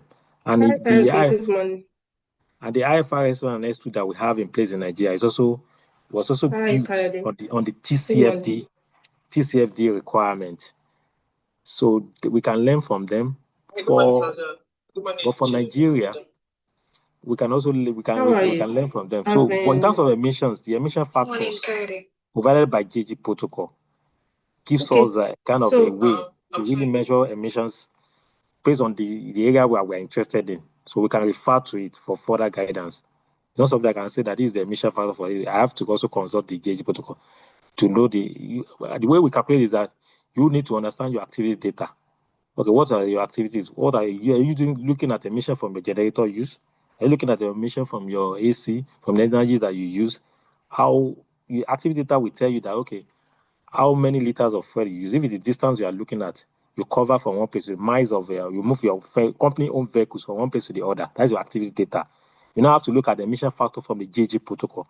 Associated with that activity, that will give you the emissions. Emission factor will give you tons of emission that you generate. And again, if it's not in CO2, like I kindly said before, you have to now use the global warming potential to convert it to CO2 equivalent and get the CO2 equivalent, because usually emissions are actually now eventually expected to be calculated in a CO2 equivalent. So the emission is not something I can just say. We have to refer to consult the GHG protocol, but based on the activity data that you're looking at. I don't know if I'm able to answer your question. Thank you.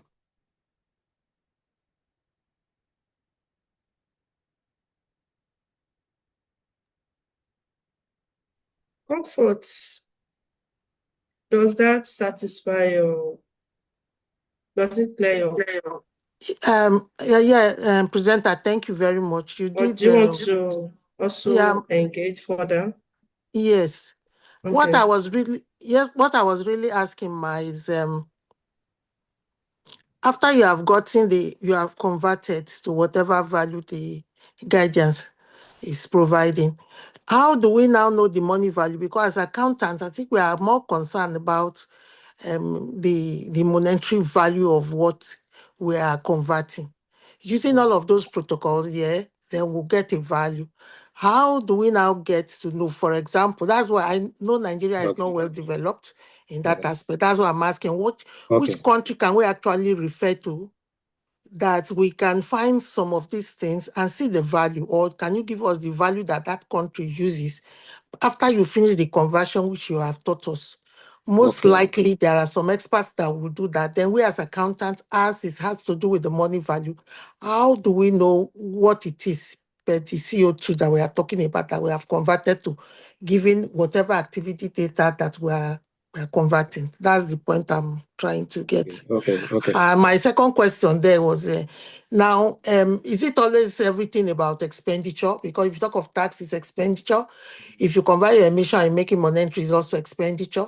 Is there anything that has to do with in and out that will give us income or expenditure, or everything about carbon accounting is expenditure? Okay. Okay. Yeah. Thank you so much for that question. So I think what the carbon tax market framework in Nigeria is expected to do is that to help to put a modality in place to provide incentive. When organizations are able to calculate, just like after we've calculated everything, we know our emissions. It's for us to say, okay, are we reducing it? If we are reducing our emissions, which means that we have some kind of monetary value for organizations on its own. Just like what I said about the benefit of carbon accounting. For instance, if organizations has to reduce their emission, it means that they have to do what we call behavioral change. For instance, you now know that you generate emission from your generator, you a lot of fuel. You can have behavioral change by changing the amount of diesels that you purchase or fuel that you purchase, in that you are saving costs from that angle. Before, you used to put on your generator from 8 o'clock to 9 p.m. You realize that the period people are very active in the workplace between the 8 to 6 p.m. You may decide to now say, okay, by 6 p.m. we put off the light, and you will now reduce the amount. Through that, you will save money, you will save cost. There are also some investors that are interested in organizations that are able to calculate their emissions. It shows best practice. From that too, you attract investment that you'll be begging to do. They will be the one coming to you. Those are the kind of monetary benefit, the value that you can derive from that.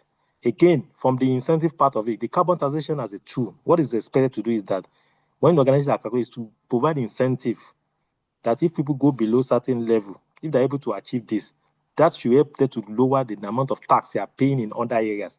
That is how the carbon tax is expected to work, to create incentive, to encourage people to reduce their emissions. Those are the values that is expected to do.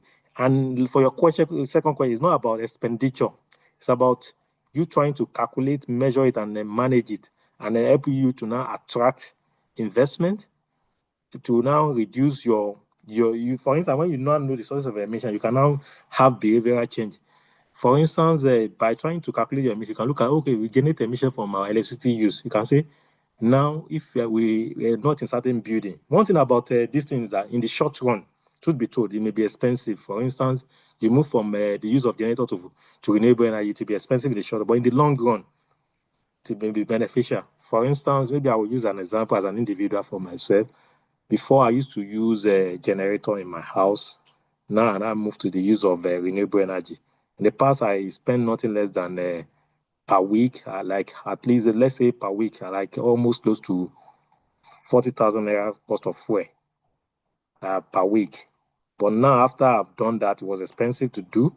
Later on, I've not been buying fuel, meaning that I've saved money from that. I go, bro, is expensive in the initially before I have that. And after 1 year, I was able to recover the money. So all the money I would have been using to buy generator, to buy fuel, to service my generator. I'm no longer using generator again. No longer service, and I'll be able to save that cost. So initially, there will be expenditure, but later on, it's expected that, of course, if I put on the generator, there'll be noise pollution, disturbing my neighbors. There'll be emissions, all those smokes coming from the gen, affecting the environment, affecting the kind of air that we breathe. So those have impact on the environment.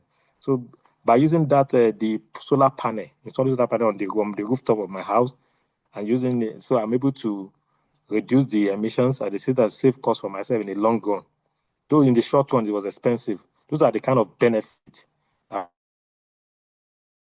we can derive. So the carbon tax is not expected that it should be imposed in a way that will make people to pay more tax. It should be about done in a way that will encourage people to reduce their emission and gain benefit for doing that. That is how it's expected to work. And that's also the way it's working in especially like countries like Norway, trying to encourage best practice. So most developed countries trying to, that's why I said in the UK, they already have the mandate of TCFD. So that's how it works in the developed countries, especially in Europe, not in USA now that we have a Trump that is saying he doesn't believe in that.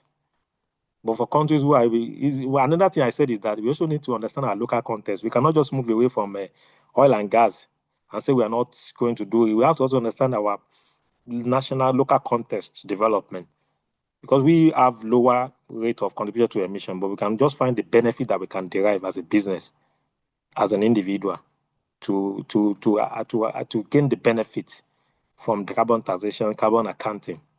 So I hope I'm able to answer your question. Thank you. Thank you, Mr. Adewale. You done justice to some of the questions. I've still seen some other questions, but we're running out of time. We need to go on break anytime soon. So let me draw the curtain here. We'll find a way of collating some of our members' questions and send to you. Okay. So that you can help us provide necessary responses to them. Okay. So if I have the permission of my chairman, I would like to get someone to appreciate you for this wonderful presentation while we go on a short break. Chairman, please. Okay. Thank you, madam. Thank you, Mr. Lawan. Really appreciate your interview delivery. Let me call on Pastor Israel, one of our past chairmen, Pastor Israel Akinwesi, to appreciate Mr. Adewale Lawan. Pastor Israel, over to you, sir. Our past chairman.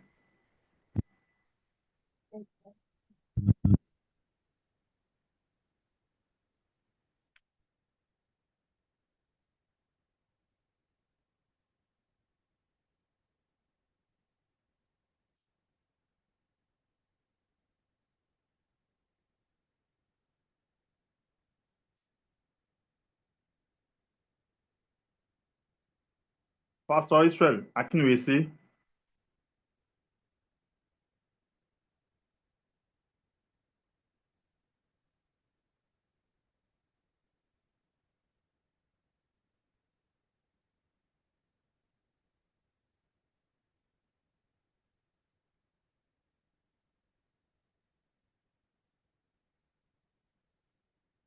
Hello, sir. Okay. If you can't reach to Pastor Israel, maybe as you call, let me call Alaji Momo. Please, are you stand by?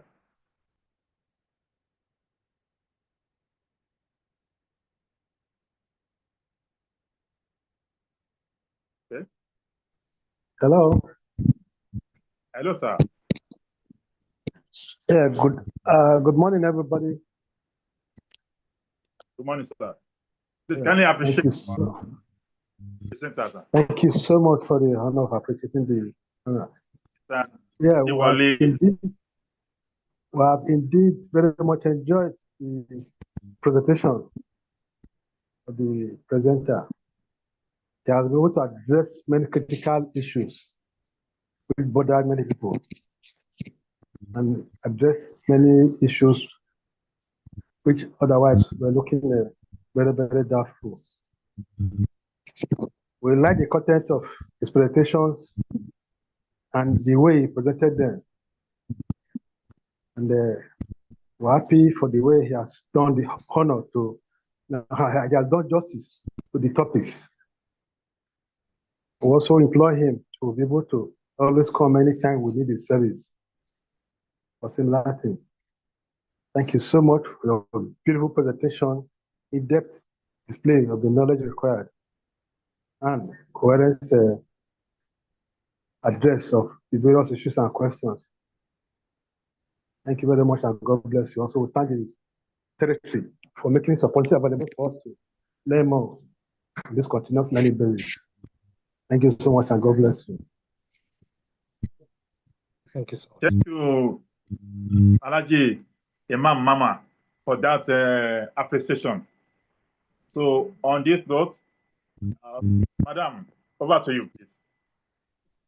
Yes, sir. Thank you, everyone. So we go on a short break. We reconvene at 12:06. Thank you. Okay, thank you so much, everyone. Bye-bye. Thank you. Thank you. Thank you, Mr. Lawal. Yes. Really appreciate it. Thank Bye. you, sir. Bye-bye.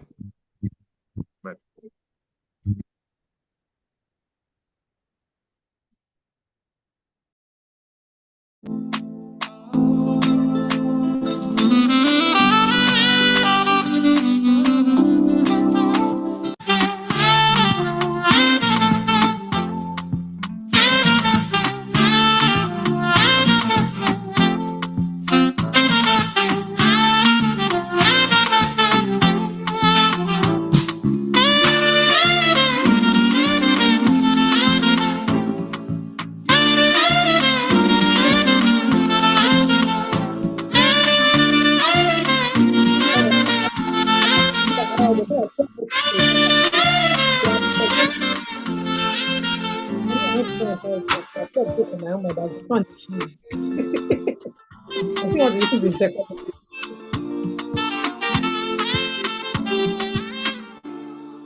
Nigerians.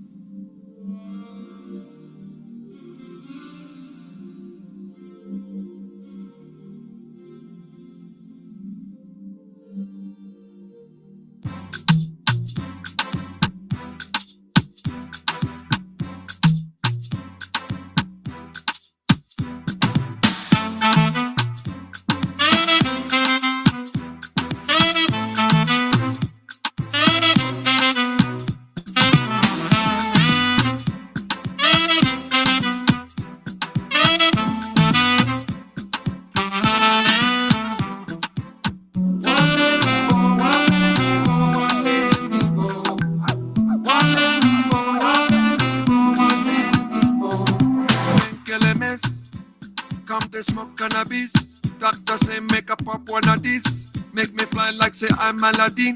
Come bring some kind melodies. Welcome. No do pass like Technical, this. please, can you put the music to hold? Thank you. So, welcome back, dear esteemed participants. It's exact 12:06 p.m. We have to start the second session, and then we expect that others that are yet to join the call will join soon. Okay, so let me confirm if we have Mr. Matthew on the call so that we can take his citation right away. Mr. Matthew Osaneko, please confirm if you're on the call.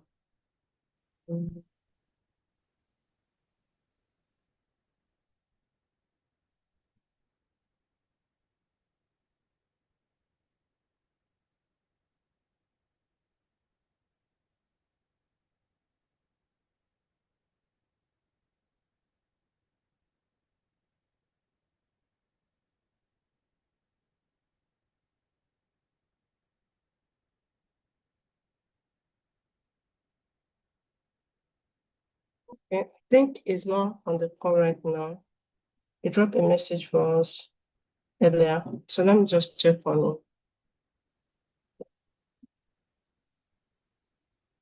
No.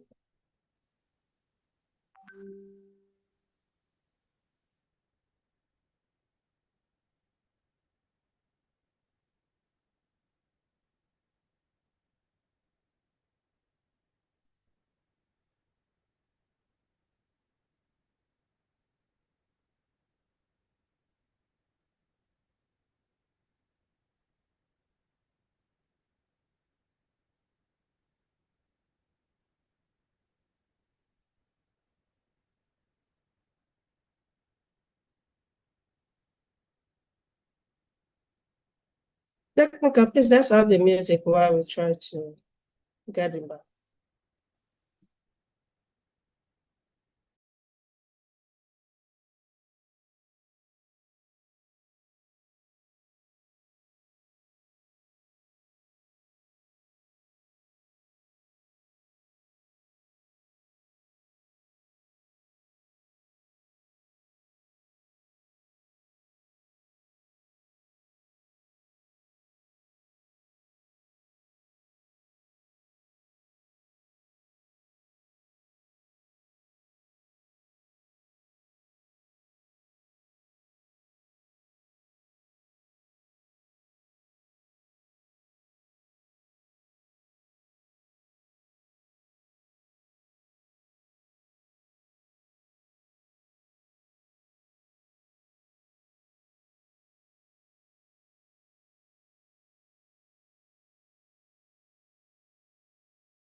Hello.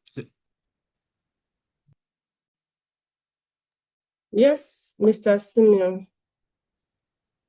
We are Okay, here. good afternoon. Okay, good afternoon. Good afternoon. Yeah. So please, is the meeting on already? Just want to confirm if Mr. Matthew is on the call. So I've tried to call him. So he said he will join now. Okay, fine. But because I asked me to stand in for him, he's in a management meeting now. So, but if he's joining soon, that'll be fine. But Okay, I'm so you're available to actually stand in. standing in for him. Yes. Okay, didn't send your name to me. I just Oh, called okay. him and he said he was going to join. So Okay, that he asked me to stand in for him, but let me find out if he's almost done. please do, so that we can just coordinate and proceed. Okay, that's fine.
Good afternoon.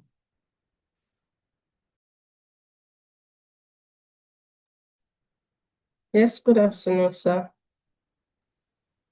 Can you turn on your camera? Who is speaking?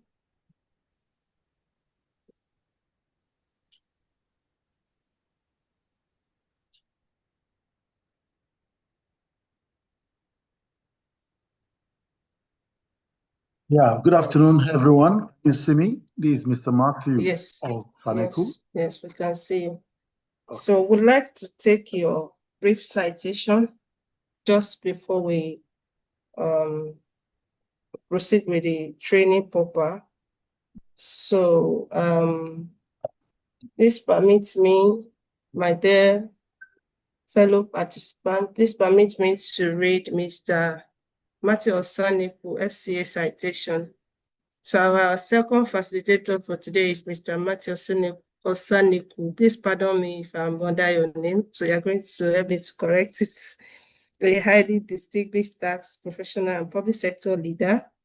Mr. Matthew is currently the Director of Field Operations Monitoring Department at the Federal Inland Revenue Service, now NRS, where he is responsible for setting operational standards and overseeing audits, investigation, and field operation across the country through innovative strategies and transformational leadership. He has made remarkable contribution to improving tax compliance and revenue generation in Nigeria. He brings to this role over 25 years of rich experience in tax administration, with strong expertise in tax policy, audits, data intelligence, and tax investigation.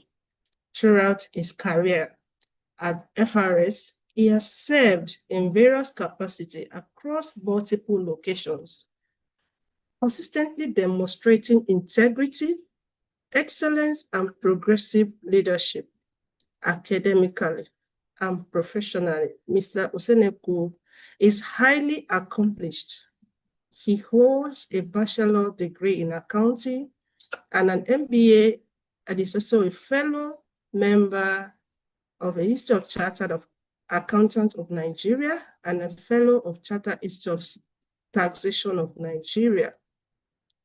He is also a certified fraud examiner and an alumnus of the National Institute for Policy and Strategic Studies, Kuru JOS. Beyond his institutional role, he represents Nigeria on several prestigious national and international tax committees, including the United Nations Working Group on Digitalization of Tax Authorities, the Africa Tax Administration Forum, and the Presidential Fiscal Policy and Tax Reform Implementation Committee, among others. Mr. Osenekwo is widely respected as a visionary leader, mentor, and workplace coach, with a strong passion for capacity building and developing high-performing teams. He's happily married and blessed with children. Ladies and gentlemen, please join me in warmly welcoming Mr. Matthew Osenekwo, FCA, as he takes us through the Nigerian Tax Reform Act 2025 Series 1. Thank you. Please give him a warm applaud by use of emoji. Thanks. Mr. Matthew, over to you, sir. I think I've done justice to that, sir. Thank you very much, moderator. I'm glad to be here, glad to be part of this noble institute. Like I said, I'm a fellow of the institute, and I'm glad to associate myself with this noble institute that have made most of us branded us to where we are today. So let's go straight to what I have. I just sorry that joining late. It just stepped out from management meeting, and I initially asked one of my colleagues to stand in for me, but I had to take an excuse because of the value I placed in members of the great institute. So please permit me to share my slide.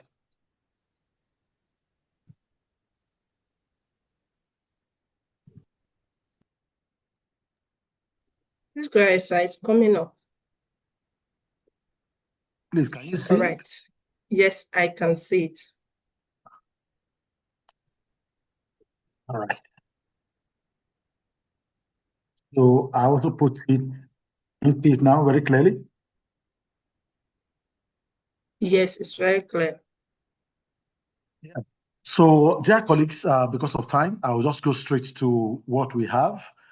You recall that Mr. President, the President of the Federal Republic of Nigeria, signed into law the Tax Reform Act, and basically would be looking through this content, introducing the topic.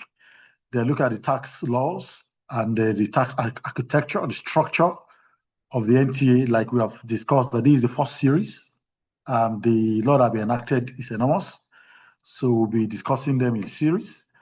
They're looking at some key highlights of the corporate tax, the key highlights of the personal income tax. Then we're focusing majorly on the corporate tax and personal income tax today, and they're looking at some key obligations.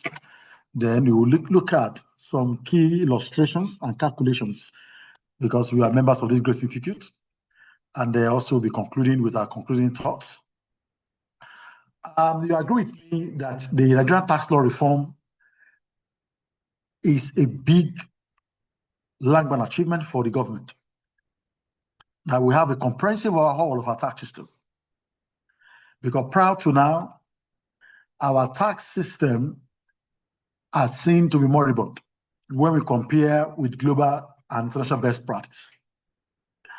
And also, we also observed that some of our tax laws were written in the days of Mongo Park. One of them is Stanley's Act of 1939. We also agree with us that some of the languages that were used in the tax, in writing those laws, were very colloquial, and there's need for a complete overhaul. so that our tax system can be written in simple language, can be written in very clear terms, and also to ensure that a layman can pick up the tax laws and read them. And basically, because of the vision of the government to ensure the tax system itself drives economic growth and development. And there was a lot of thematic discussion and thematic policies that were brought on board to ensure that the tax reform itself flows aligned with the thematic policy of government.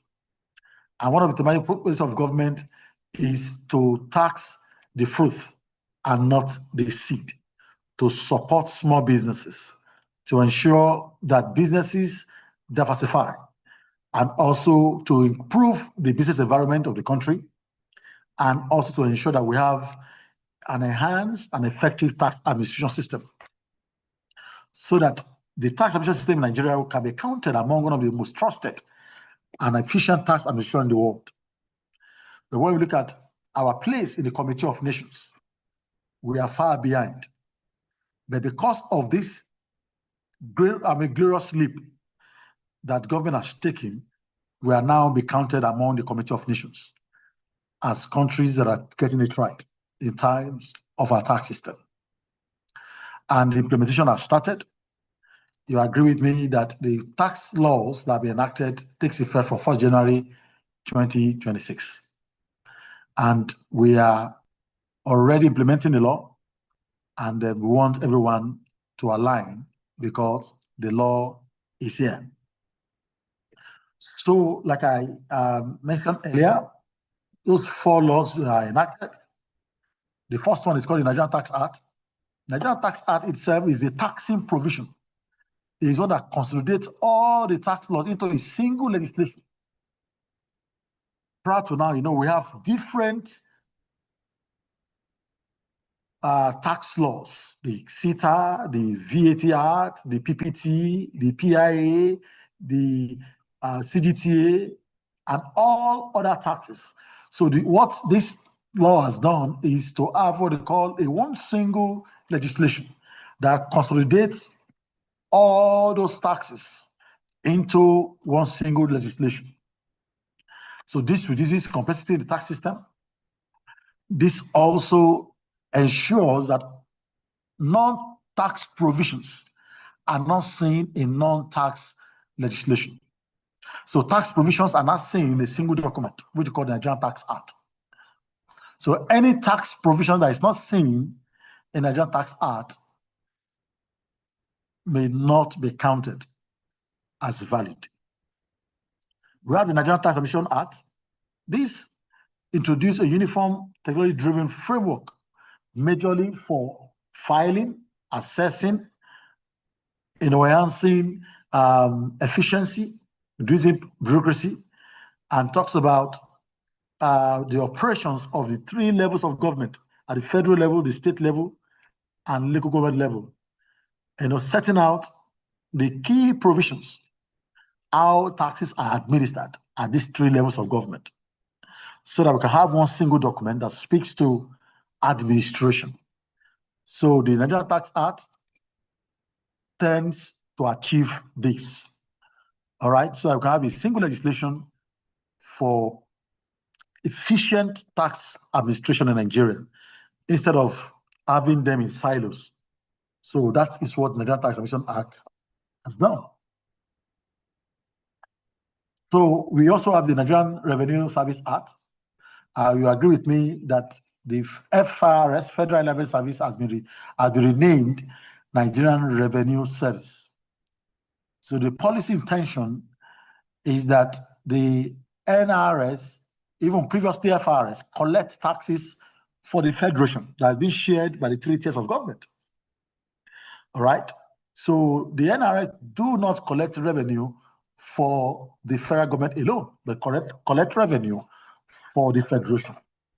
All right. So and the NRS is autonomous, and it has its powers to assess, to collect, to account, and to enforce the provisions as enacted in the NTA and the NTA.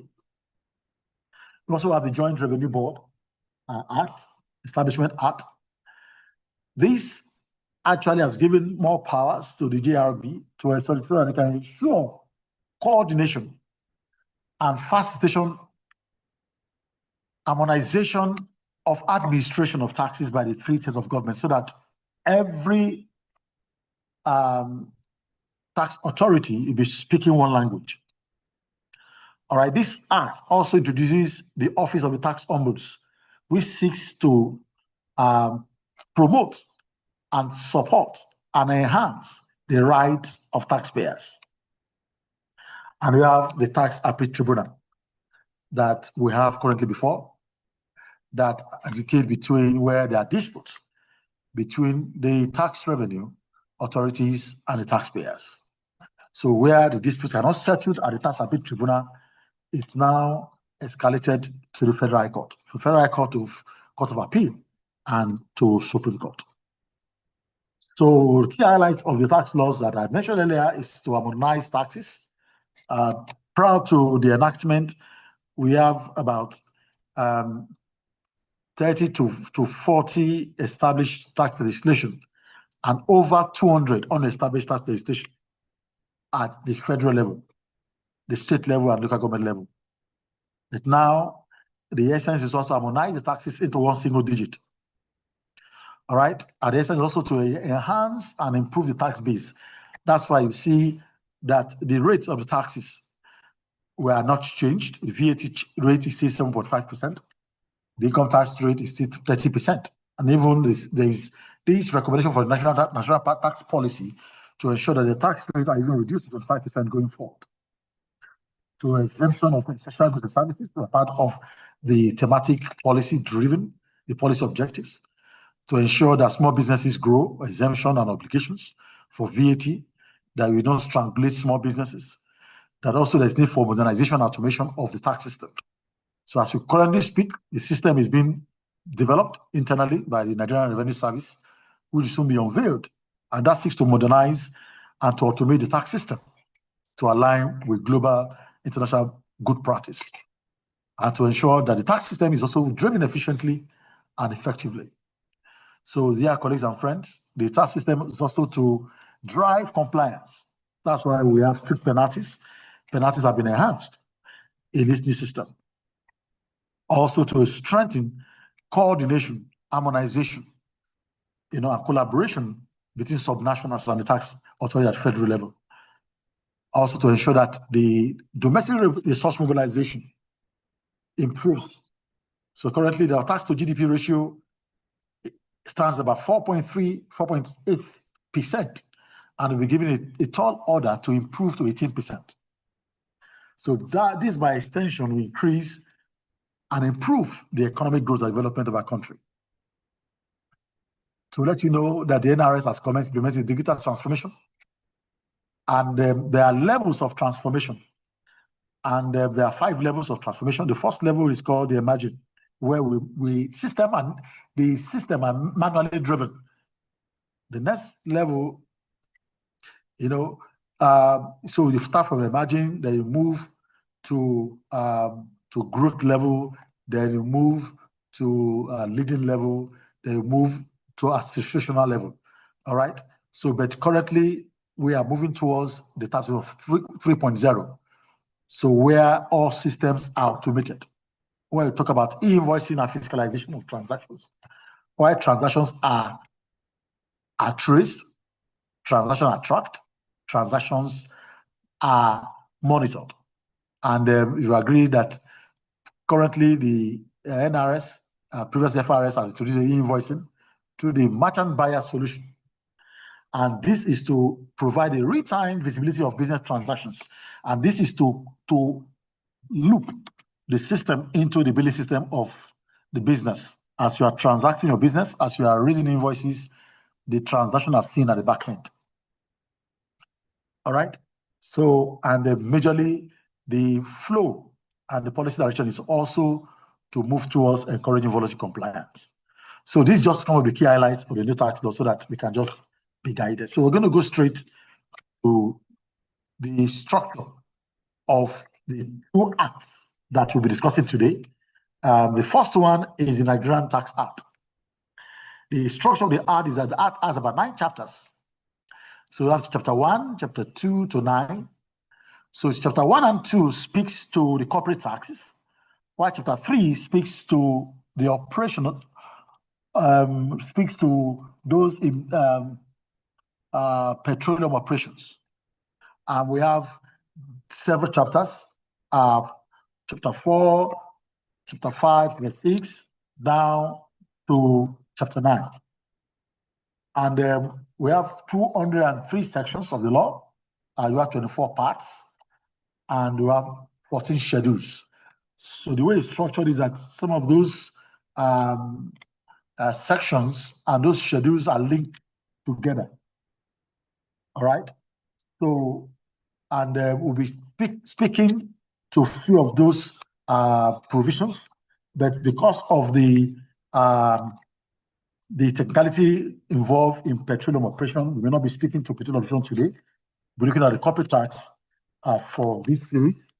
Then we're going to be looking at the personal income tax that relates to taxation of individuals. All right. Then this is to provide uniform fiscal legislation governing the taxation in Nigeria. So this Nigerian Tax Act, as I said, is the taxing legislation. All right.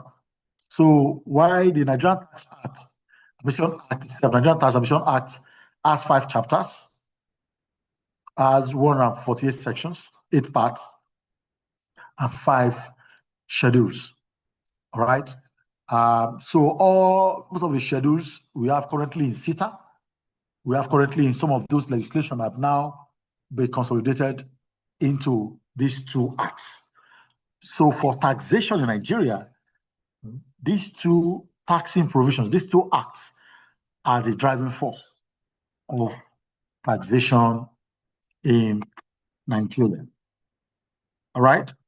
So so when you look at the chapter 1, it speaks to for the NTA, chapter 1 speaks to the objectives and application. Chapter 2 speaks to taxation of income of persons. All right. Chapter 3 talks of taxation of petroleum operations. All right. So then chapter 4 talks about the taxation of chargeable income. Then we have chapter 5 that talks about the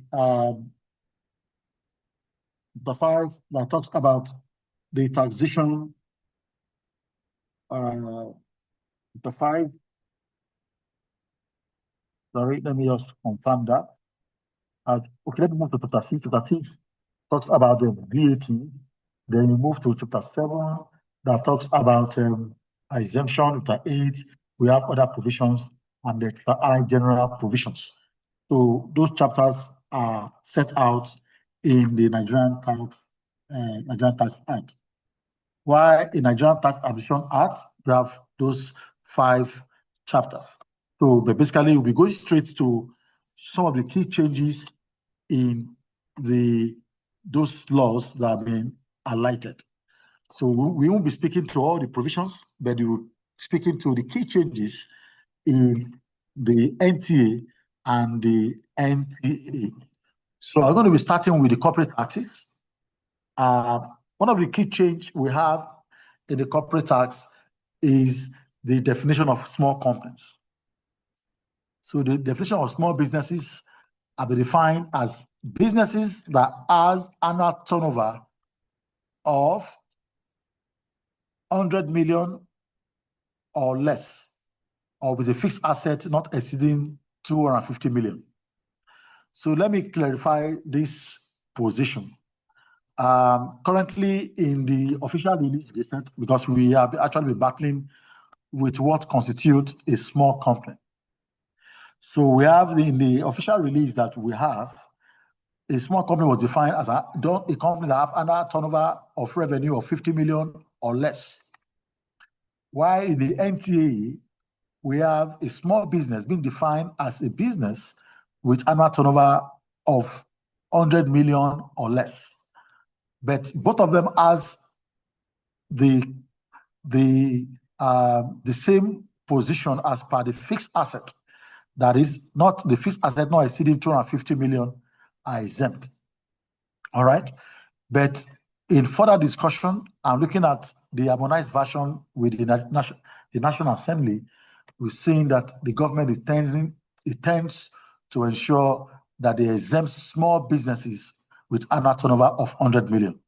So that's what we have in the harmonized version, just to highlight that to us. So small company, if you have a turnover of less than 100 million and your total asset is less than 250 million, you are taxed at 0%. So you are taxed at 0%. You still file your returns, but you'll be taxed at 0%. And also, you are also exempt from the development levy of 4% of assessable profit. All right, so that is for small companies. So what they try to do is to harmonize the small company in the NTA and also the small business in the NTA so that they have the same threshold. All right. Also, in definition of a small company, those performing or rendering professional services are not classified as small companies. So irrespective of your turnover, if you are providing or rendering professional services, all your income are taxable. All right. So that is the provisions of the law. So if you are a firm, for an accounting firm, and you render services, all your income or your turnover are subject to tax. So you are seen as intermediary, seen to ensure that you uphold the tenets of your profession. All right. So also one of the key changes is the introduction of the development levy. Prior to now, we have the tertiary education tax, which is taxed at 3%. We have the NITDA, which is taxed at 1% of your profit before tax. We have the NASENI, which is taxed at 0.5% of your profit before tax. So we also have the police trust fund levy, 0.005% of your turnover. So the PTF has lapsed, the time for PTF has lapsed. So all these MR taxes are now be consolidated. All right, and now be consolidated into one. So you now only pay 4% development level. But if you are a small business, you are exempt from payment of development levy. All right.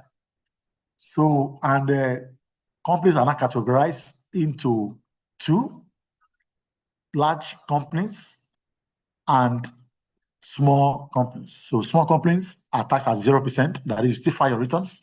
So when after filing your returns, you have your total profit, just apply 0 to your total profit and your tax payable will be 0. So, prior to now, we have 3 categories. Those that are small business are exempt. We have companies from 25 million to 100 million, they pay tax at 20%. Then above 100 million, we pay tax at 30%. But currently, we have 2 categories, small business and large business. All right, like I said earlier, the intention is to reduce the income tax and probably increase the indirect tax. But with the wisdom of the National Assembly and those that drive the fiscal policy, the VAT rate remains at 7.5%. But the recommendation of the National Tax Policy document that has been enacted globally is that you reduce the income tax rate, but increase the indirect tax. But currently, the VAT remains at 7.5%.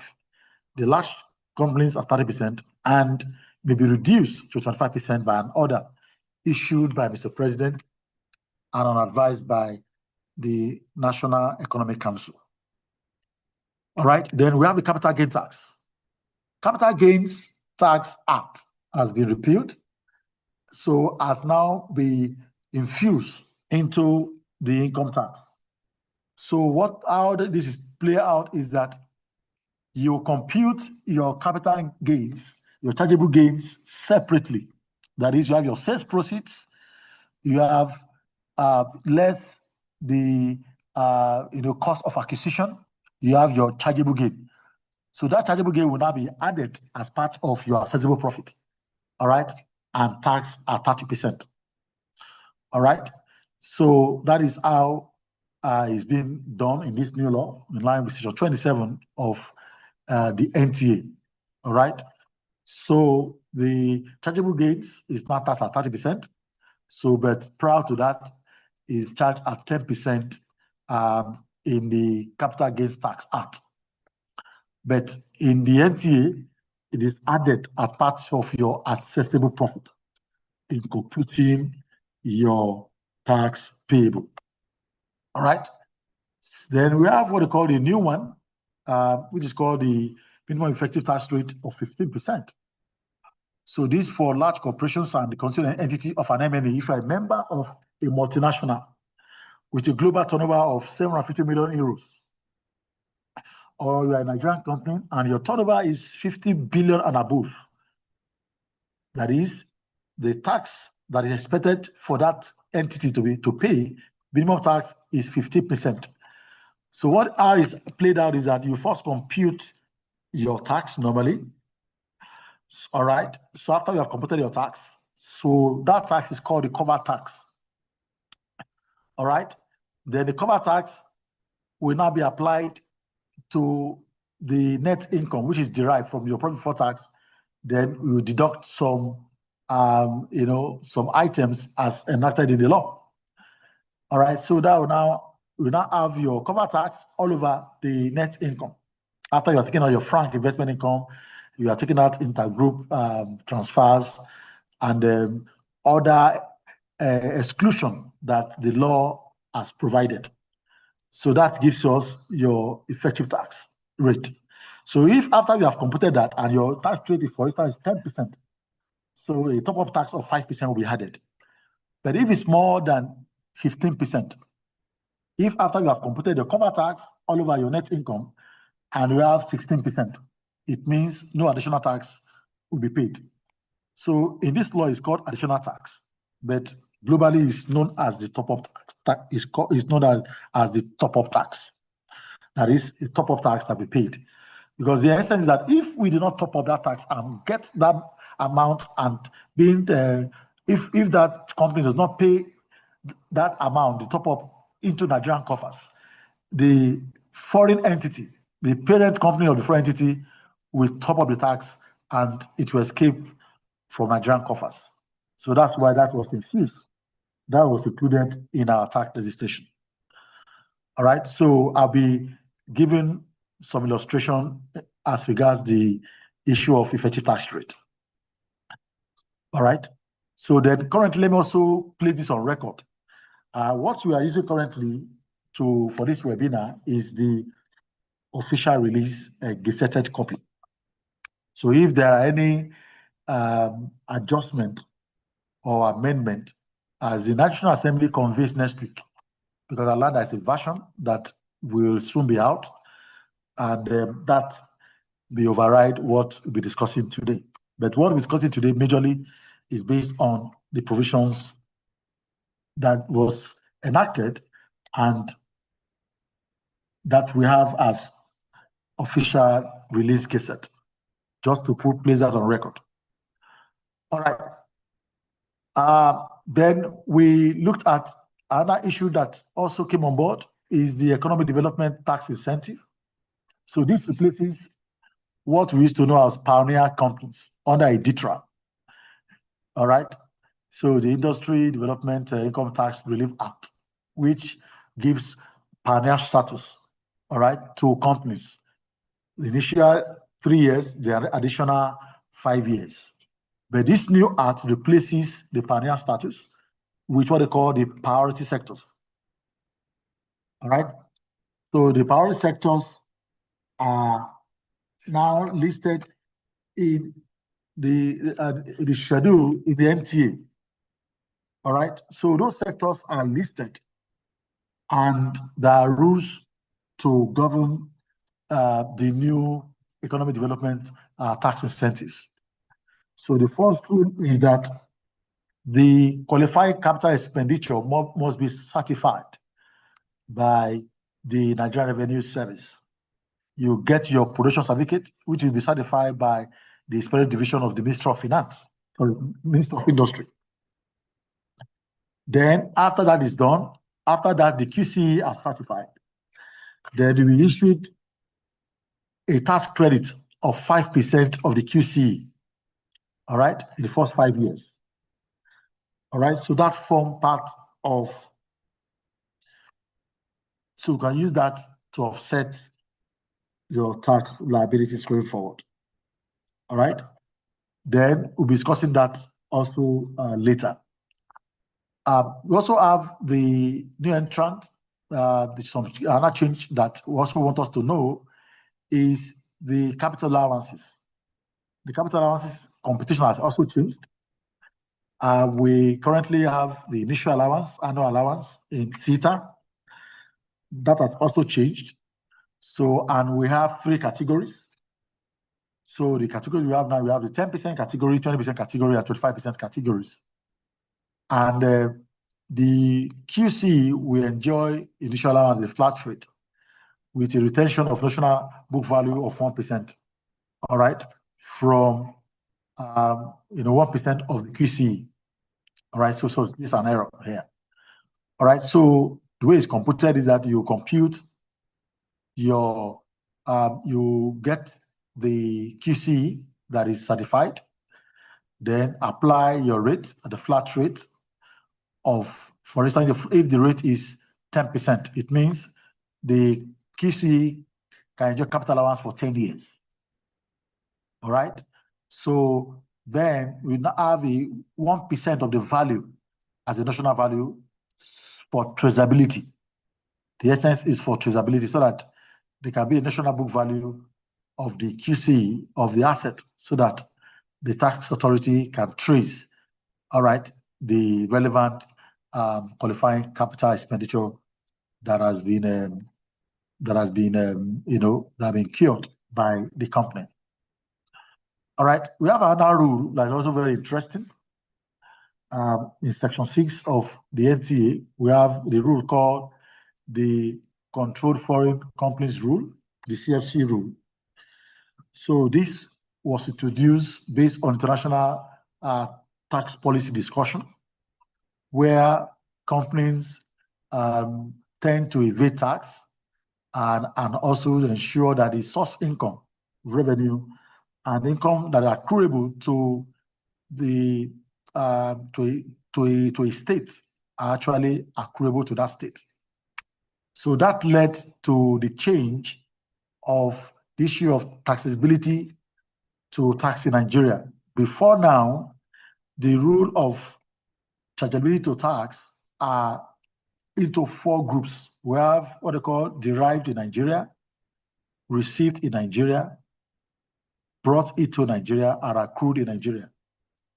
So what we now have is that we have 2 rules now, derived from Nigeria and accrued in Nigeria.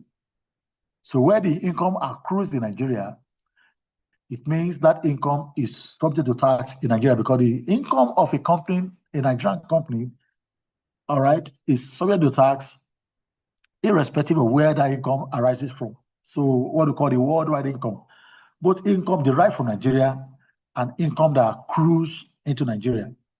That is where a Nigerian company has business and has income outside the country. So the rule is that that Nigerian company must report that income in his books. So it means he has to report all income earned in Nigeria. So this rule speaks to monitor and ensure that where a Nigerian parent company, for instance, let me use a company like Dangote, for instance. Let's say Dangote Nigeria or PLC has a foreign subsidiary, and that foreign subsidiary has declared dividend. All right, and that dividend that have been declared has not been distributed.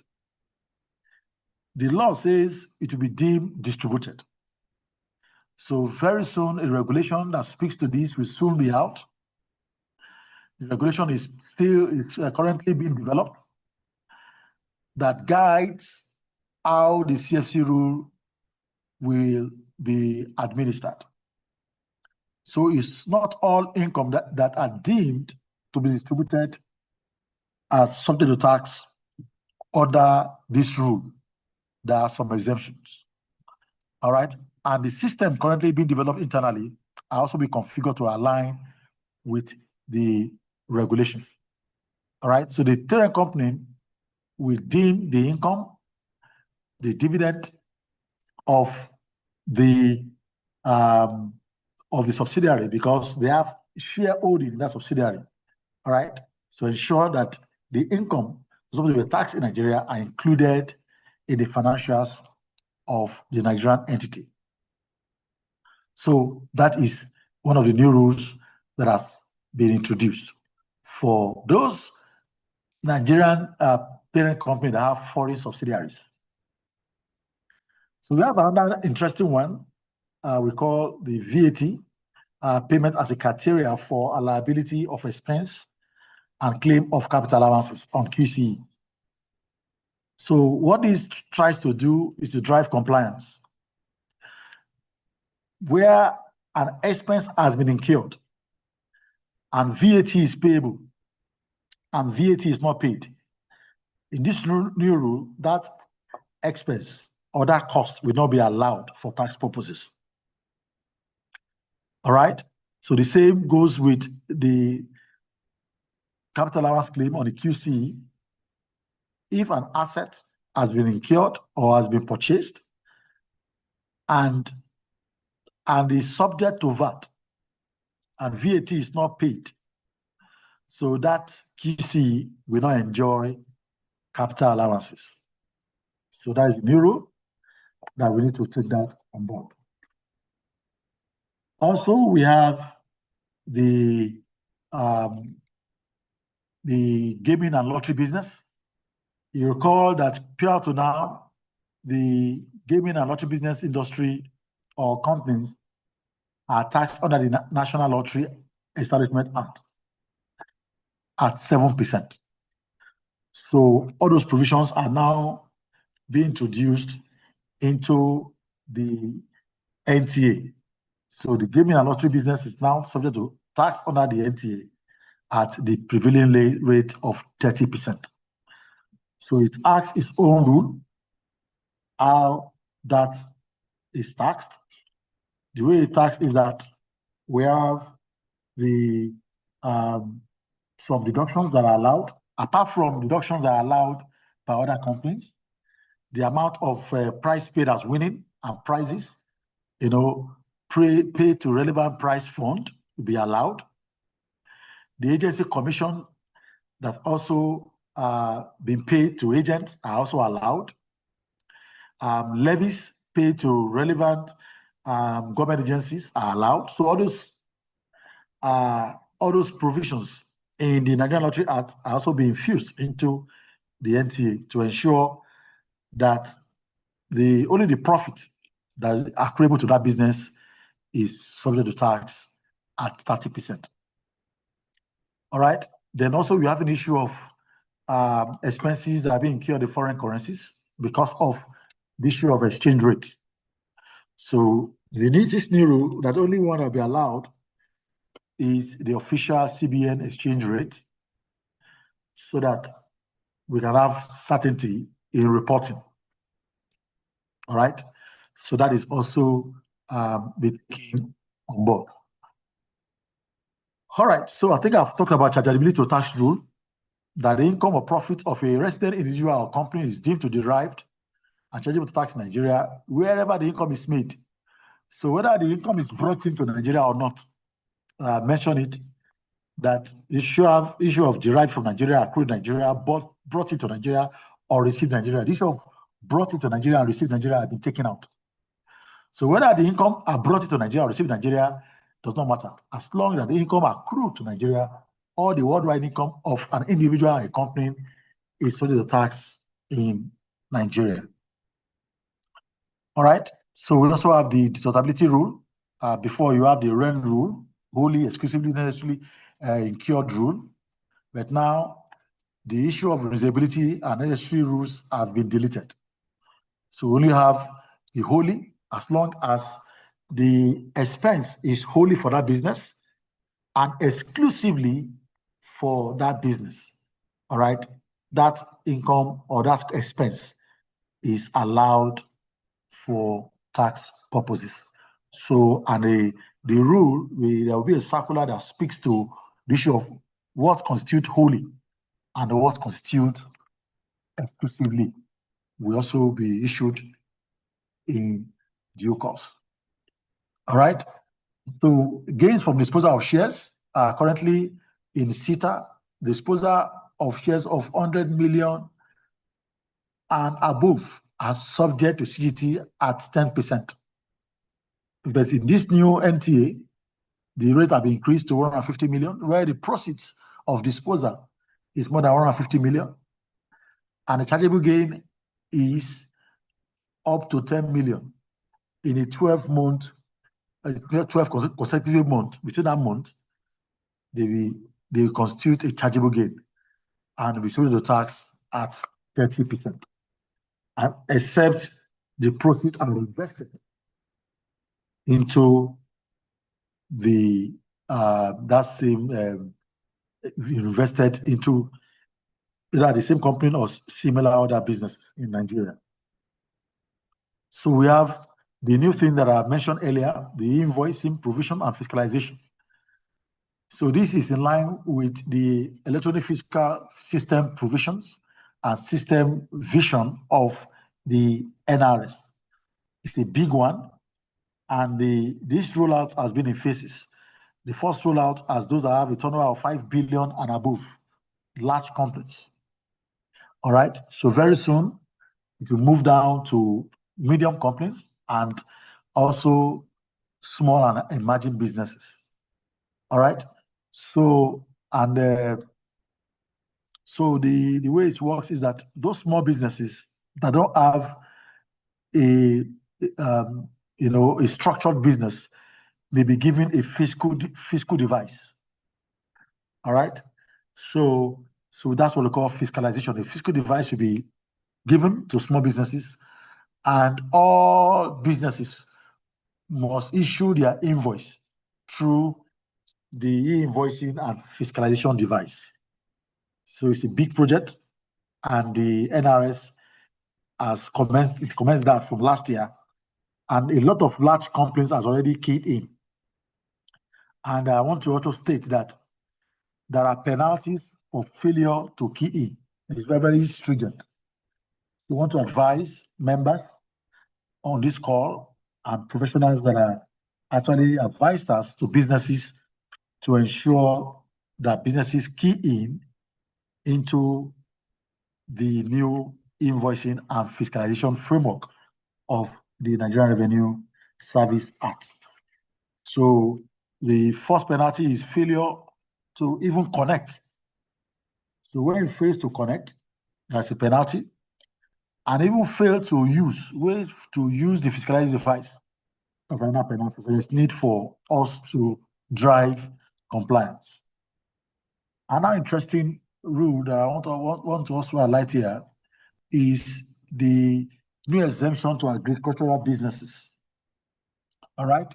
So if you're into crop production, livestock, aquaculture, forestry, dairy, business, the income of these businesses are exempt from tax for the first 5 years of business. So this is to revamp and diversify and place focus on agricultural business to ensure that food security is enhanced in the country and ensure that we have food on our tables. All right, there's another interesting one that I also want to highlight here is that is an incentive that's granted to companies. That is, if a company has incurred or increased its wages up to 100,000 in a between 2 years calendar period from 2023 to 2025, or that the salary of a new employee constitutes a net increase in the average number of employees higher between 2023 to 2024. There is increase in salaries and increase in employment of employees. So that business is entitled to a deduction of additional 50%. If, for instance, you increase the salaries of one employee from 60,000 to 100,000, or we have about 4 of them or 10 of them.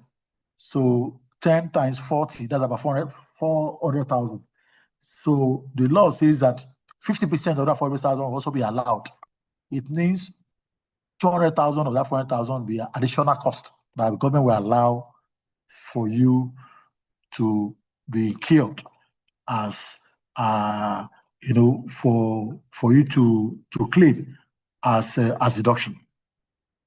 The other one I also want to highlight is that like the new one that I didn't include here is the tax incentive returns that will be filed.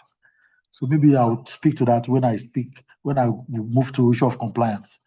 That is, when you're filing your returns, you file your tax returns normally. You also file your tax incentive returns. All incentives that the company have enjoyed will also be reported in that filing, so that Nigeria as a country, we have our tax expenditure, we've got a TA expenditure at the national level. So let me move straight to look at I've mentioned this category of capital expenditure. Look at the categories. Look at the those that have 10% categories, and look at the one with 20%. And you can see some two interesting things there.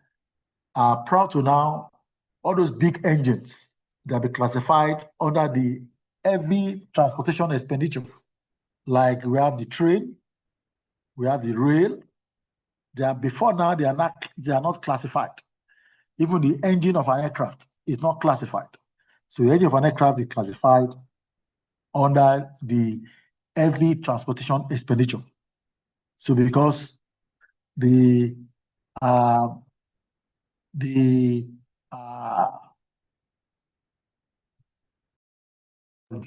a minute, please.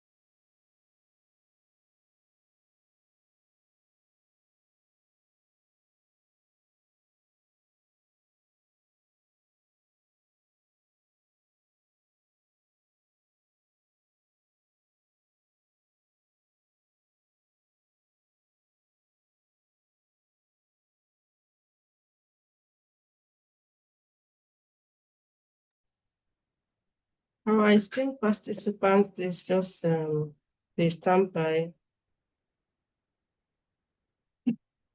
The facilitator will return shortly.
Yeah, so sorry, colleagues. I received a call from my management. So sorry, I have to quickly attend to them. So sorry. Yeah.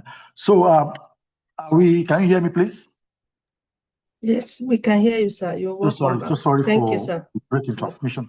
So I think I was highlighting that one of the key introduction was that every transmission expenditure that brings on board the QC that relates to the heavy transmission expenditure in the lives of the train,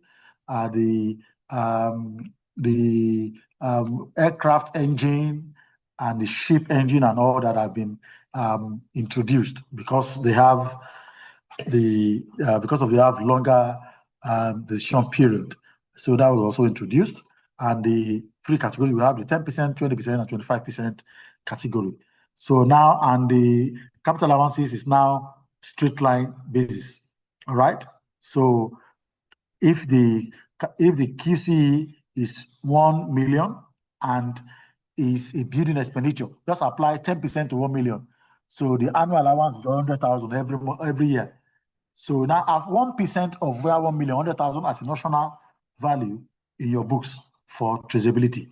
So if your if the QC is a plant expenditure is 20%, so and let's say the amount also is 1 million, 20% of 1 million is how much? Is 250, right? 20% of 1 million is 200,000, right? Yes. So each year you claim 200,000 as annual allowance for 5 years. All right. So and they also have a notional value of 1% at the end of the year. So that's how the capital allowance runs. So and if you have incurred capital allowance, the capital allowance rate last year, there's a transition provision that the law has also stated. All right. So if there are some adjustment between the rates, that is, if the rate has reduced, all right, so there is a transition provision, and if the rate has increased, there's also a transition provision. So we'll also be discussing that maybe during the question and answer section. So let me move faster. Let's move to personal income tax because of time. The personal income tax also has introduced some new changes. You agree that we have a new tax bands, and the tax bands speaks to individuals any taxable income of 800,000 or less annually are now exempt for personal income tax. So that is after you have your gross income. Let me show you. I think I have this down. Did I have? So if you have your gross income, right? So you have your National Housing Fund contribution, you have the NHIS contribution, you have the pension contribution, the interest on loan, that is, you have an employee that has obtained a loan from the bank and is paying interest to the bank. That interest is one of the eligible deductions that be deducted. As long as that loan is for him to build his own personal house, what you call owner's occupied house. All right, that interest will be deducted from his income. All right. Then also, if you have insured for yourself and your spouse, you have you'll be paying. You have an annuity program, and you'll pay some premium every month. So aggregate those premium both for yourself and your spouse. Deduct it from there. Then also we have your rent. You have paid your annual rent. Let's say you pay a rent of 1 million. So 20% of your annual rent to a maximum allowable deduction of 500,000. So 20% of 1 million is 200,000. You claim 1 million.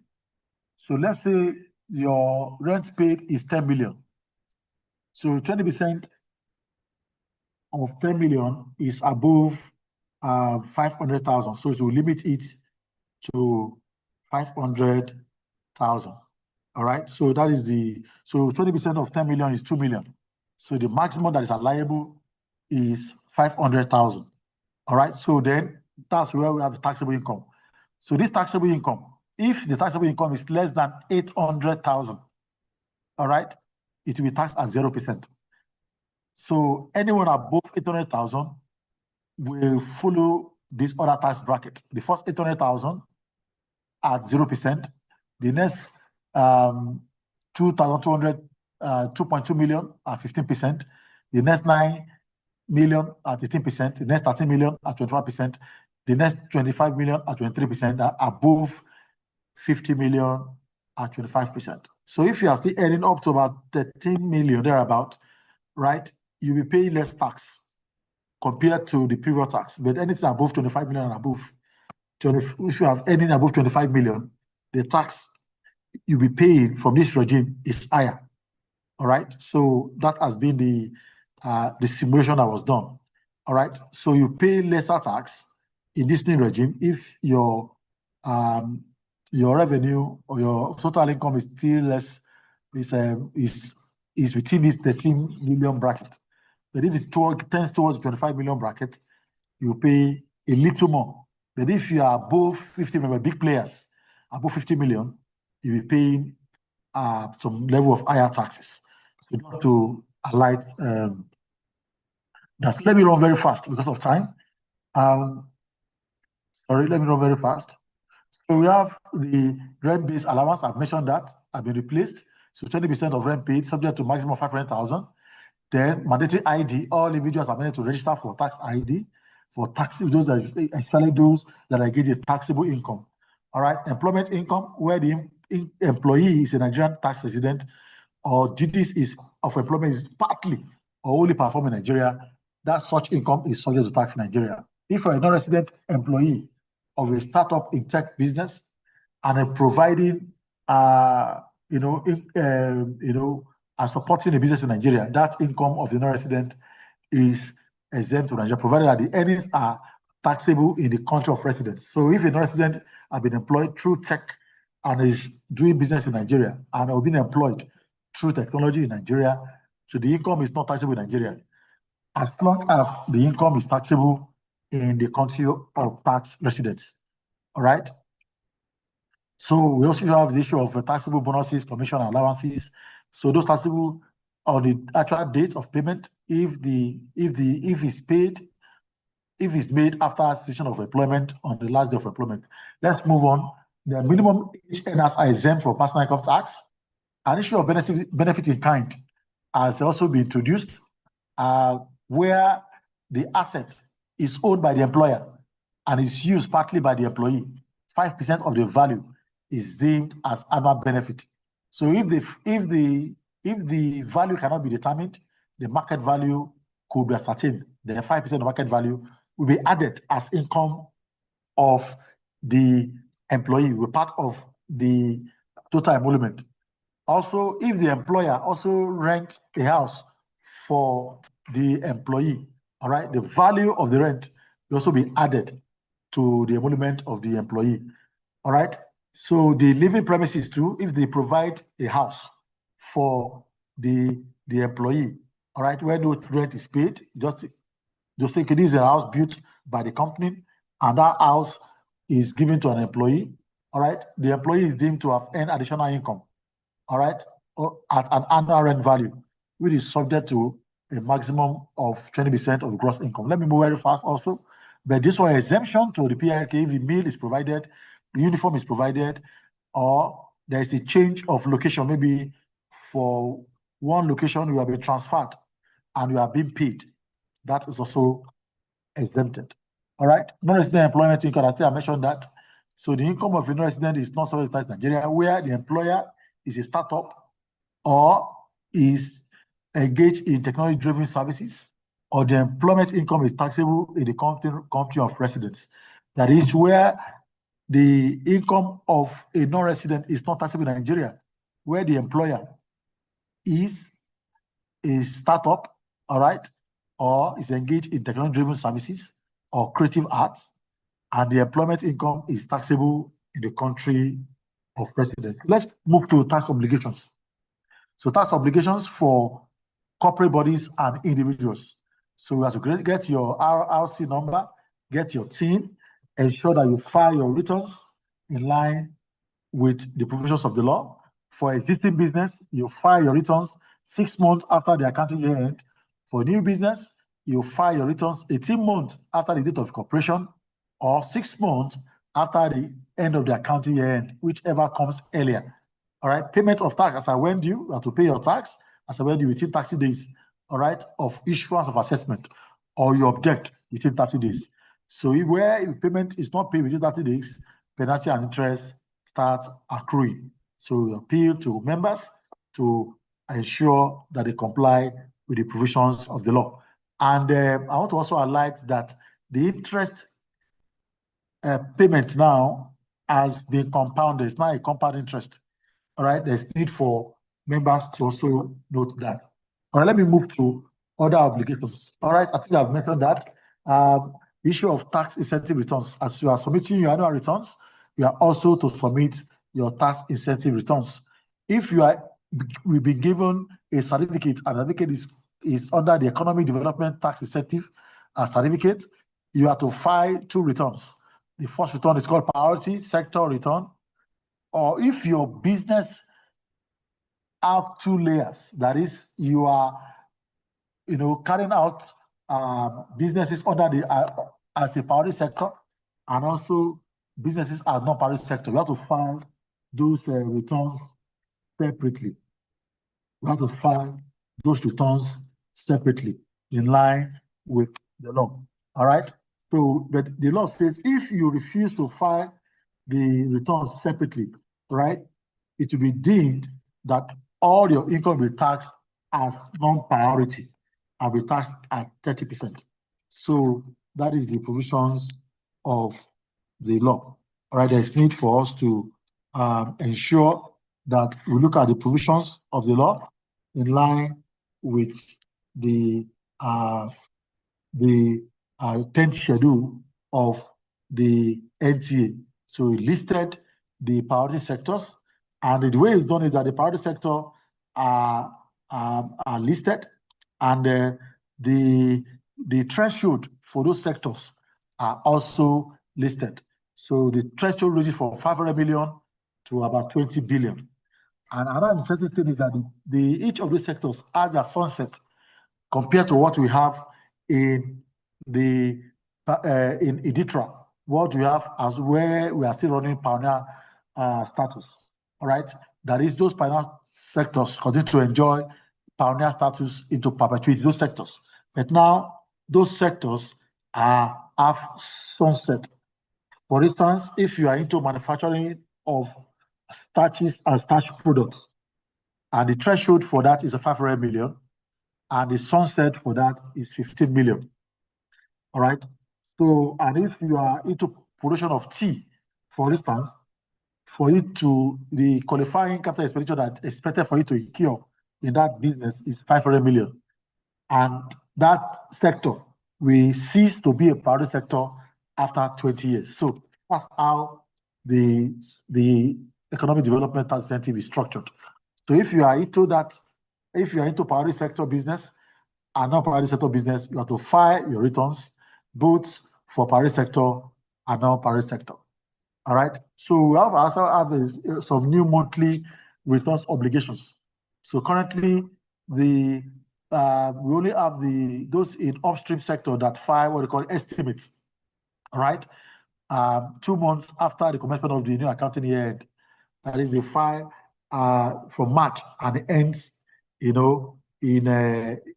February. You estimate the tax payable are divided by 12, and you pay it monthly. So those are into liquefied natural gas business are to file their returns and do an estimate. After the estimate, you now file what they call the annual returns. All right, so that government will begin to enjoy, instead of waiting for those into the business of LNG to file the annual return before government begin to take the revenue that's equivalent to them.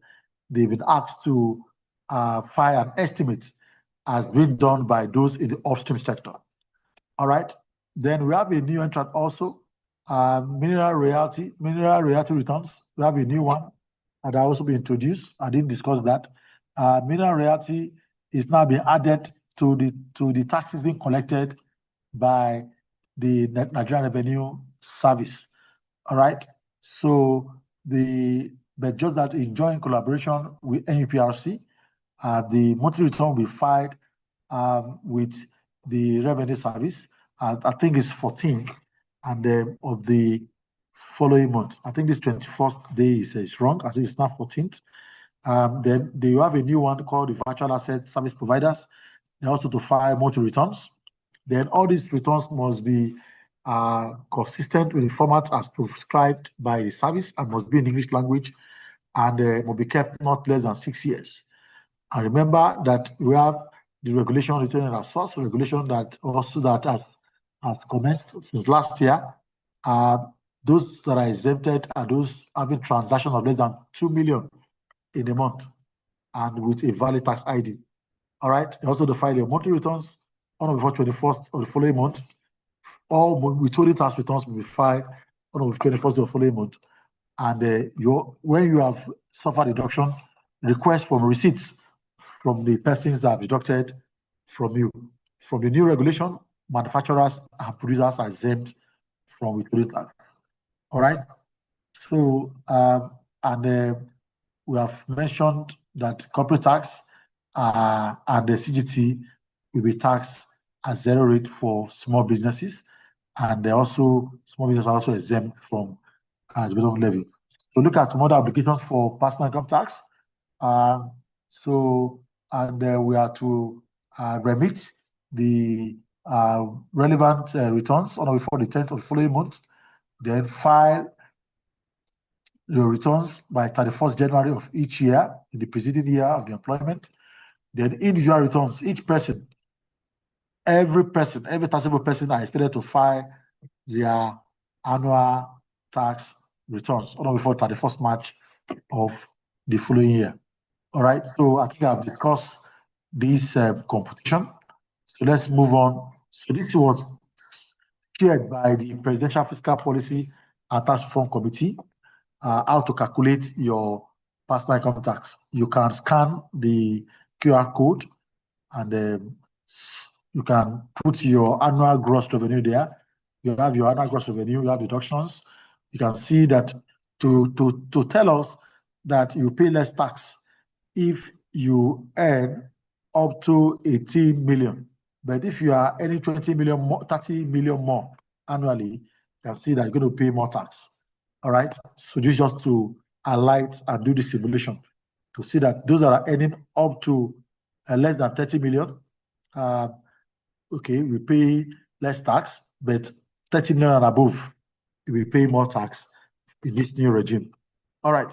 Just to close with offense and penalties, I've mentioned that for voluntary compliance, failure to file returns in the first month of failure, 50,000, failure to register, 50,000, failure, then subsequent month 25,000, failure to file your returns, 100,000, subsequent month 50,000, then failure to keep books for a company, for individuals is 10,000 in the month of failure, then for a company 50,000.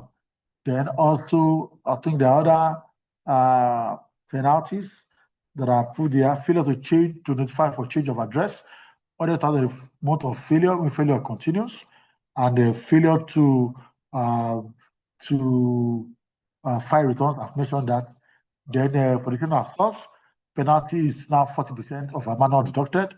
The failure to remit, there are 2 layers now where you have collected and it did not remit. Then we have administrative penalty. Then if you have collected and you not remit, there will be penalty and interest at CBN prevailing rate. So then first claim, refund claim, if you send in your returns to claim tax refund and it's a first claim for other taxes, you pay 50% of penalty. But for VAT refund claim, 100% of penalty and interest, also at prevailing monetary policy rate. Then if you counterfeit documents, the same penalty of 1 million or conviction of 1 million or 3 years imprisonment. False declaration, and this penalty of 1 million or conviction of 1 million or 3 years imprisonment. Then I've mentioned that the interest regime is now compound interest of unpaid taxes, effective from 4 January 2026. So let's put straight to, I think I've mentioned the calculation just to see how the pay is being calculated. You have the gross income, take out all the contribution, and you have your taxable income. Then in the old calculation, look at the old calculation, we have the gross income, we have a personal relief, and what they call the constituted relief allowance, we have the taxable income. So when we compare the two, you will see that the taxable income of the same gross income in the current trade is about 9 million here. In the old trade is 7 million here. Then when you compare the tax, you will see the tax monthly is the monthly payment in the old regime is 133,000. In the new regime is 120,000. Just to show that there is a little difference. You pay less with this current rule. All right, let me just move straight to the other illustration about capital allowance. You can see that the capital allowance, the motor vehicle was bought for 20 million, and the assignable profit is 5.5 million, and the motor vehicle is in category 3. So we're going to claim 25% annual allowance in 4 years. So for the first 4 years, you claim annual allowance. So now in this new rule now, another thing I already mentioned is that the capital allowance, there is no more restriction in the capital allowance claim. So the restriction of 62 has been taken out. So you have to claim your total capital allowance of 5 million. All right. So from the same profit of 5.5, so total profit is now 500,000. Prior to now, there will be a restriction of 62 of the assignable profit. All right. But now you claim full capital allowance, no more restriction. All right. You can see that if you have been restricted, all right, so the capital allowance that we'll be claiming will be 3.6 million. All right, but no more restriction. So you claim full capital allowance of 5 million in each year of assessment. So that's for that. So let's look at the issue of threshold also. Like I said, the issue of threshold has been the front burner. What we have in the official release is 50 million for company, but from the filler from government, they want to align with 100 million so that the small companies above less than 100 million can be relieved, can be taxed at 0%. Look at this illustration. The company has a total asset of 251 million and a turnover of 80 million. So look at the comment. The company does not qualify as a small company in view that the total asset is above 250 million. As long as it's above 250 million and your turnover is less than 100 million, you are not a small business. Look at illustration 2. The turnover is 95 million and the fixed asset is 249 million. That the turnover is less than 100 million, the asset is less than 250 million. The company qualifies as a small business. Look at the illustration. The turnover is 105 million. The fixed asset is less than 250 million. So the company does not qualify. So the two conditions must be met. The two conditions must be met. That is, it must not be more than 100 million, and the total asset must not be more than 250 million. If any of the conditions are not met, the company does not qualify as a small business, just to highlight that. Also, I've mentioned, I also put a list for those rendering professional services, right? If you're a firm of architect, a firm of chartered accountant, and you earn a total revenue of 30 million in a year, you have an obligation to file returns and pay your tax. There is no exemption. Who are these people? Professional services have been defined as those that perform specialized, that have specialized knowledge, skill, and qualification in specific fields, including accounting and consulting, planning, and support services. This implies that accounting firm, law firm, agricultural firms, civil engineering, cyber firms, all firms that have specialized knowledge and skills are not classified as small business, irrespective of their turnover. Let's move to the issue of effective tax rate. I put a caveat there that this computation is based on the official release. All right. So the way the cover tax, the effective tax rate is done is that there are two variables that you must obtain. The first variable is called the cover tax. All right. The second variable is the net income. All right. So what is the cover tax? Cover tax is the tax that has been paid, right? Income tax, petroleum profit tax, and the carbon tax, all right, or development levy or priority sector tax credit also constitute the cover tax. So you put that all over the net income, all right? And the profit that's been discussed here is a profit before tax. And in this official release, it's a less 5% of depreciation and personnel costs for the year. So I don't know, that's why I underlined that. So these provisions, we don't know whether it's being retained in the version of the National Assembly. All right, so just want to highlight that. That's why I'm putting a caveat. All right, so look at this illustration. Like Billy Nigeria Limited, a member of a United States company with a group turnover of 800 million euros. So they are in scope. The turnover is above the 750 million euro, provision. So they have a net profit of 603 million. And also we have the personnel cost of 40 million and the additional cost of 20 million. And the company has paid an income tax of 50 million and the revenue levy of 10 million. So the first question is that will METR, that is minimum effective tax rate, apply to Billy Nigeria Limited? Yes. One, because Billy Nigeria Limited is a member of a multinational with a global turnover of above 750 million. So that's the first question you ask yourself. Are they in scope? If they are in scope, they will be subject to minimum effective tax rate. And if they are a Nigerian company and the turnover is above 50 billion, they are in scope. And now, so effective tax rate of Billy Nigeria Limited, let's see how it's being computed. All right. The first thing is that ETR is the cover tax all over profit times 101. The cover tax is the tax paid. The tax paid here is the 50 million and 10 million development levy. That gives us 60 million as the cover tax. So what is the profit? The profit here is the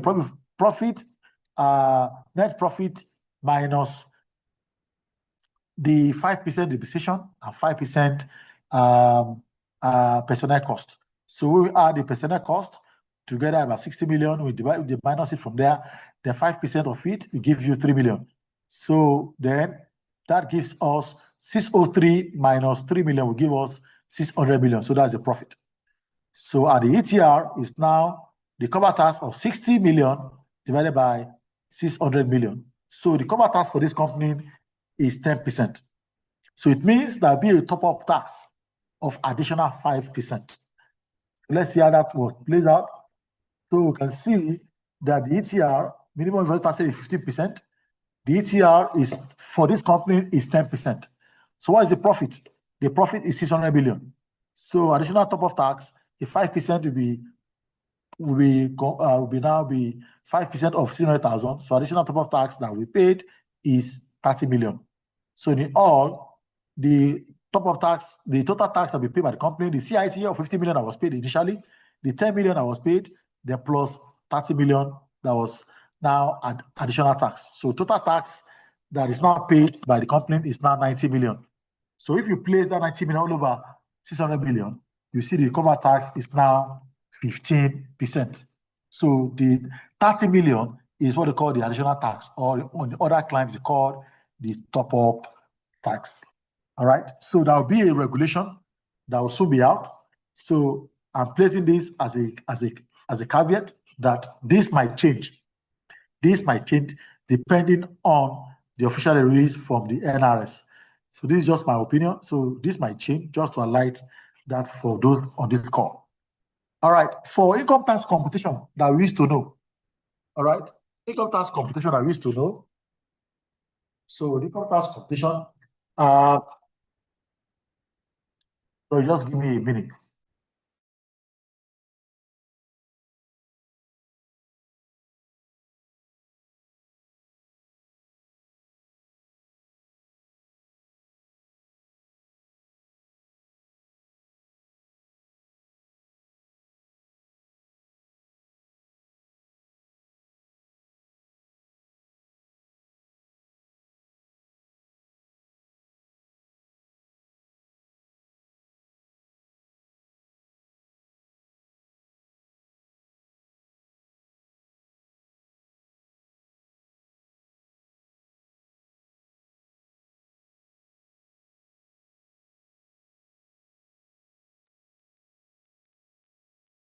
Now,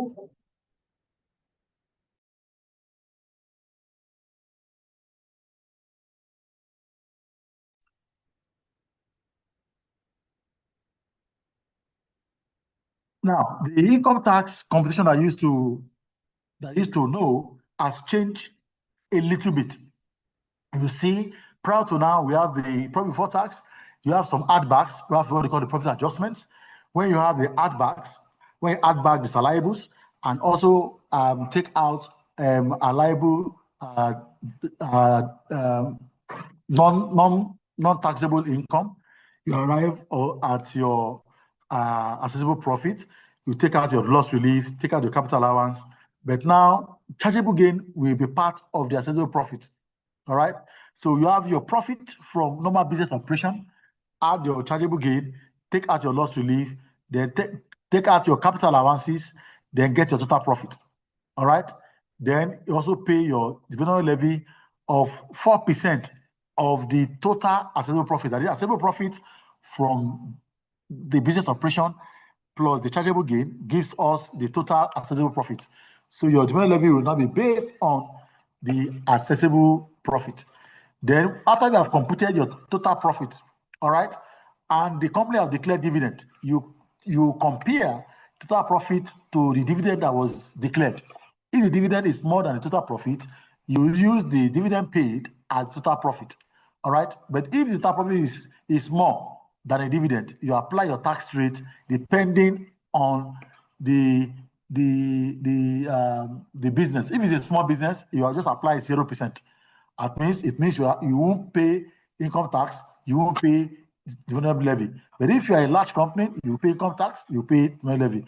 After you have computed your tax, that is either based on dividend tax or based on total profit, and it's still less than if minimum very tax rate of 15%. So you now compute your additional tax.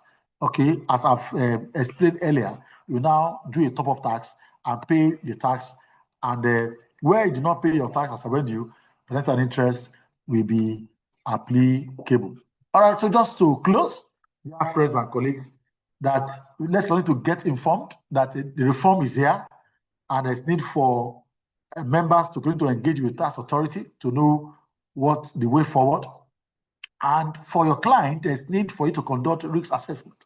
So do your tax planning, ensure that you look at your books. If there's need for the configuration of your systems, reconfigure your systems. If there's need for you to tweak your financial records to align with the new tax laws. The tax law is there. Let's read it. Let's ensure we are up to date. Let's ensure that we begin to implement within our our various businesses or our various organizations. Also deliberately invest in the capacity building of our officers, then ensure that you also little investment in a digital solution automation, because the system, the tax authority is now automating their system. So very soon there'll be system-to-system automation that will be done. So, and they are taking it in phases. So there's need for system-to-system automation, and there's need for you to upgrade your systems and align with the current trend that is going on in NRS. Then lastly, I want to mention this because the penalty regime has been enhanced. It's not stricter. It's not stricter and it's not been enhanced. Those of us that are tax consultant or those that are working in a firm or working for a company, compliance is the way to go. So fortunately, the culture of tax compliance and transparency is very vital and very, very important. Please, on this note, I want to thank you all for listening to me. Sorry for the a lot of distraction from my end here because of official engagement. I have to give directive for few officers to continue so that I can attend to this call. God bless you. Thank you very much. I hand over to you, Madam Moderator.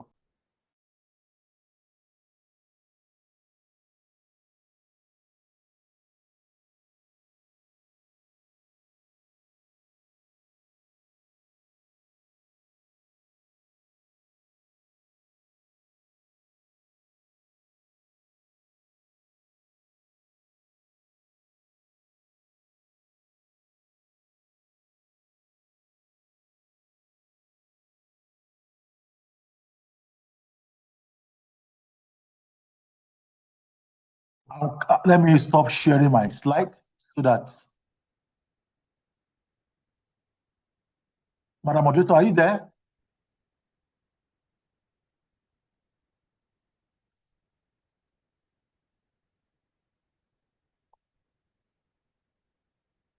Madam Fausia, are you there?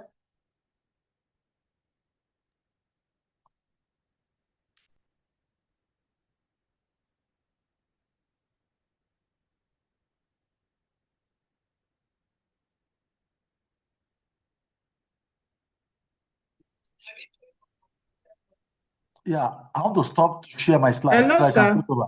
Yes. Can you hear me? Yes, I I want to can stop hear sharing you. my slide. Yes. I want to stop sharing.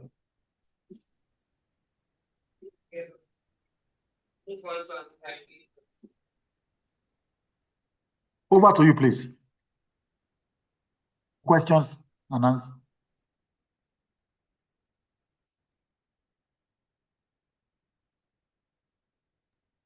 Hello, sir. Okay, thank you very much, Mr. Matthew, for your presentation.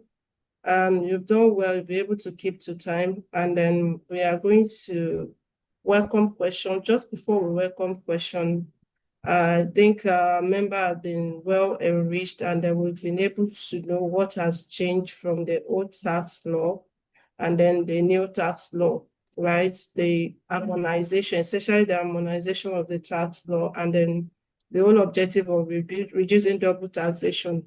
We've noticed what our responsibility is as a taxpayer. We've noticed what we need to do for our filing obligation. He also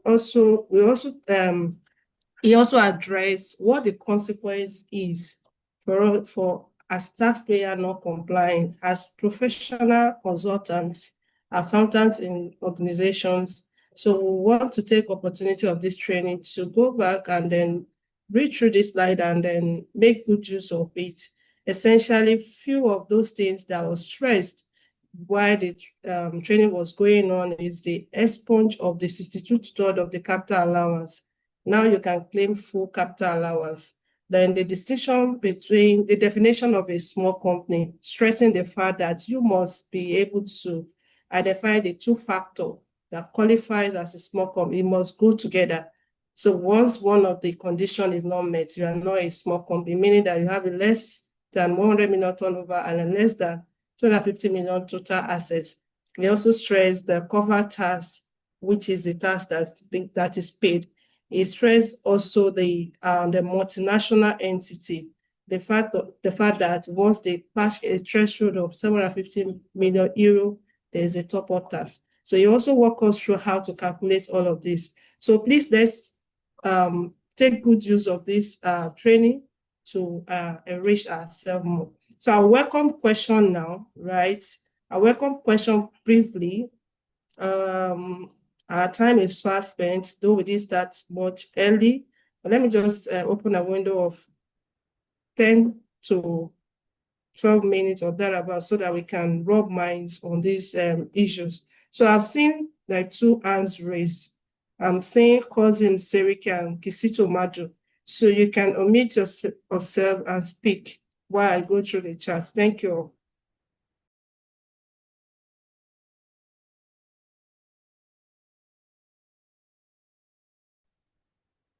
Yeah, good afternoon, professional colleagues.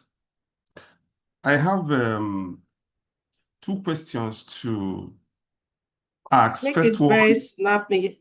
If you I'm can going to make just it, put it together, we I'm going wouldn't to make mind. it, Just 1 minute, please. Thank you. I'm going to make it very simple. The first one is in the old dispensation, there is minimum tax when computing tax. But in the course of the lecture, I don't know whether he mentioned it. What is the provision in this new tax law concerning minimum tax? Secondly, the e-invoicing for large companies, the software provider are very, very reluctant to give us key information that will enable that integration of e-invoicing. I want to know from Mr. Matthew, what will be the way out where the software provider are not cooperative? Thank you very much.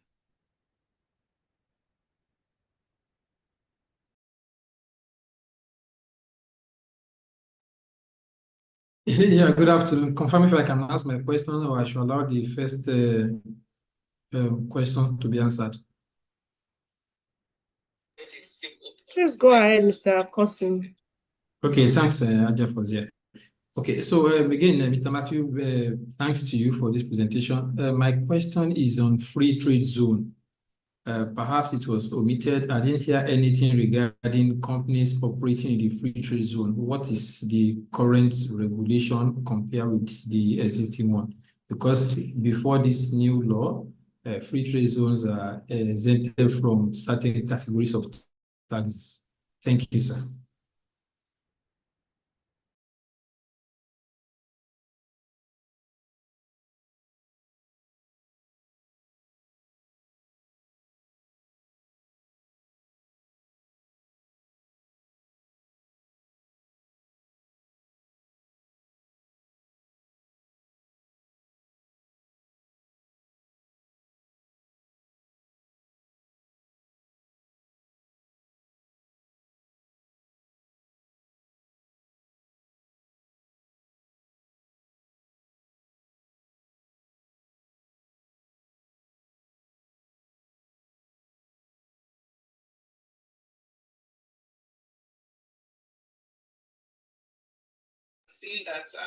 Hello, Mr. Kosim. Go ahead and repeat. Take time. Yeah, hello. Have you dropped Yes, your I've question submitted. already? Okay, thank Yes, you. I've asked my question. I've asked my question already. You want me to do that again? No. Mr. Matthew, are you cool?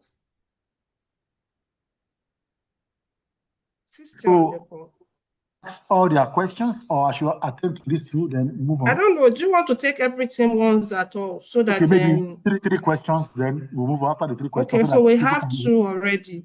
Maybe one more.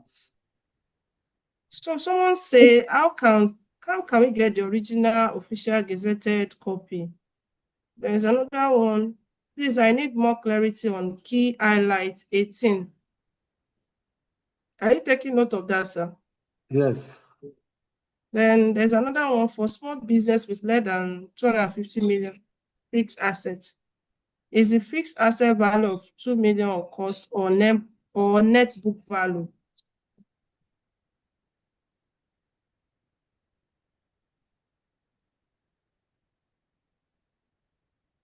Let me quickly answer this once, then we'll quickly come on so that we'll not lose track of the question. So the first one is about Mr. Kitito. Thank you very much for that question. Issue of minimum tax. The minimum tax in line with the free of the SITA currently is 0.5% of turnover. So that has been expunged. So that one, we have the minimum tax provision, all companies under SITA. So, okay, that is if you make a loss or the tax payable is less than minimum tax, you pay the minimum tax for all companies. But in this new law, that provisions has been expunged. All right, because one of the key cardinal points of this government is that they don't want to tax the seed, they don't want to tax capital, they want to tax profit. So minimum tax provisions were taken out. All right. So what we currently have is what they call the minimum effective tax, minimum effective tax rate of 15% because of the global minimum tax rule. All right. If we don't insert that provisions in our local law, another country will tax that income. All right. So that's why we have what they call the minimum effective tax rate rule that is for two categories of companies. The first category that if you're a member of multinational, all right, and the global turnover of that multinational is above 750 million euros, you are in scope. You will pay the effective tax rate of not less than 15%. You do your computation. If it's less than, additional tax will be computed, which is called the top-up tax. All right. Now, for the issue of e-invoicing, Currently, we are rolling out for large businesses of turnover of above 5 billion, right? Very soon we move down to medium. And you have mentioned that some service providers are not cooperating, all right? So what you do, we have a mechanism in the system, you write to NRF, and that issue will be resolved. And we have several service providers, all right? So just write to NRS, they will resolve it. And if that software provider or if that person that have been appointed by the service, they have two of them. They have the system aggregators, and we have the access point providers. So which of them? There are two of them. So system aggregators and access point providers. So the system aggregators, they are the one that will ensure that your system complies with the MBS. What is the MBS? Merchant Business Solution of the NT of the NRF. All right. Then who are the access point providers? These are the ones that will ensure that the invoices are transmitted. All right. There is a loop, there's a connection, all right, with your invoices. So any of those two, just report right to NRS and state exactly which of the service providers that is giving you an issue. Is it the system aggregators or system integrators or the access point providers? All right. When you write to NRS, your issues will be identified. Kanu Kazim, like I said, this is series 1. In series 2, we mentioned some of these specialized business. In series 2, I'll be speaking to those specialized business. The issue of export processing and free trade zone will be highlighted. But since you have asked that question, the new rule in the export processing zones and free trade zone entities are currently in the Free Trade Zone Act. The rule is that when you are operating within the custom territory, you pay tax. If you are operating in free trade zone, you're not going to pay tax. All right. But the new rule now says that when the total says, all right, that is, you make a sale to the custom territory, and the sale is not more than 25%, all right, of your total sale, you won't pay tax. As long as that company is a recognized and approved enterprise, within a free trade zone or export processing zone. So if it's more than 25%, it means the total value, let's say you sold 26%, that cover will be unveiled. Total sales, the 26% will be subject to tax in the hands of that approved enterprise. All right. So, but this rule from 1st January 2026, any time you make sale to the custom territory from 1st January 2028, 1st January 2028, anytime you make sales into the custom territory, the total sale into the custom territory will be subject to tax. All right. So, and that is the rule that we have in the second schedule of the NTA. So we'll be speaking to specialized business in the second series. That's why I don't want to highlight too good, but since you have mentioned that, that is good to go. Then somebody is asking about original Gazette. Currently, what NRS have currently is what we call the official release, all right, which all of us have. So because the National Assembly is saying that there is a version that they have passed, so we want to wait for that version. We also have not obtained that version. The National Assembly will be convening next week. As they convene, hopefully we will be getting that version, and the NRS will be addressing that to all of us. We'll be communicating that to all of us. All right. So, and somebody is mentioning that you are talking about a small business, whether you look at the whether you are looking at the whether you should look at the net book value or the net book value or the cost. The law says total asset, not I think is the value of that company as at that date. All right.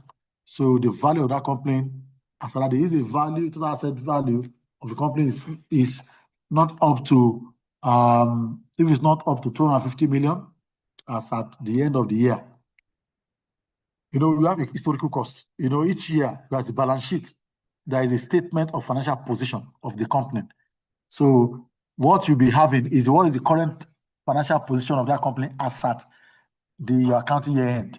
If the accounting year is 34 December, at the end of your financial year, what is the value of the asset? All right. So if the value of the asset is, less than 250 million, all right. So it means it's a small business. If it's above 250 million, it means it's a large company. So these are the ways we look at this scenario. Then somebody also asked, the last one, somebody asked a question about number 18. Highlight of the highlights. So what that means is that there is a new deduction. There is a new deduction that the law has granted companies, thus to cushion the effect of the changes in removal of subsidy and the collapse and the alignment of their exchange rate. A lot of people lost money. So what government tend to do is to encourage companies to employ more to reduce the unemployment rate in the country. So, and what was done was that they introduced what they call additional deduction, where you have increased your wages of your salary of your staff up to 100,000. Let's say because of the issue of minimum wage. Minimum wage was also introduced, was increased from 30,000 to 70,000. And they are saying that if you increase the minimum wage of your staff up to 100,000 within 2023 to 2025, that let's say the minimum wage or maybe the salary of your staff, like I mentioned, is 60,000. Majority of your staff is 60,000. And you increase 10 of them to 100,000. So each of them is 40,000, right? Multiply by 10, that's 400,000. So because you have incurred additional cost of 400,000, the law is saying that you'll be entitled to an incentive of additional deduction of 50%. Since you have incurred additional 400,000, you'll be granted additional cost of 200,000. It means the total cost that will be recorded for tax purposes is 600,000. Your financials, you have incurred 400,000. So when you now come to your tax computation, you now say further deduction, allowable deduction. You now take it out from your profit. So it will be reduced from your taxable profit. All right. So when you're filing your returns, so that additional 50% of your cost relating to employing more hands into the system. And also where the salaries of a new employee constitute a net increase. That is, as an average new employee within a year has increased into, what we call the law called the net increase, net average increase. So that will also claim 50% when you're up to that net average increase. So that is in line with the provisions of the law.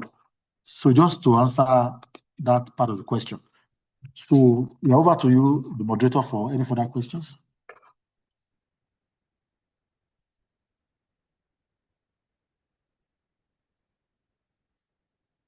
Moderator, over to you.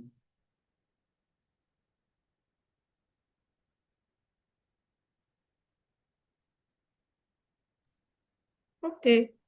Thank you, Mr. Matthew. We have 3 hands raised and we're pressed of time. So I can only take 2 questions. I noticed I had 2 before now. So, Madam Shawa, can you unmute them, followed by Mr. Levi? 1 minute each, please. 1 minute. Okay, Thank so you. my question is on for the personal income tax computation purpose. If a person take a loan for owners occupied house from cooperative and not from bank, maybe mortgage bank, can such interest be deducted to calculate your PIT? And also for the rent relief of 20%,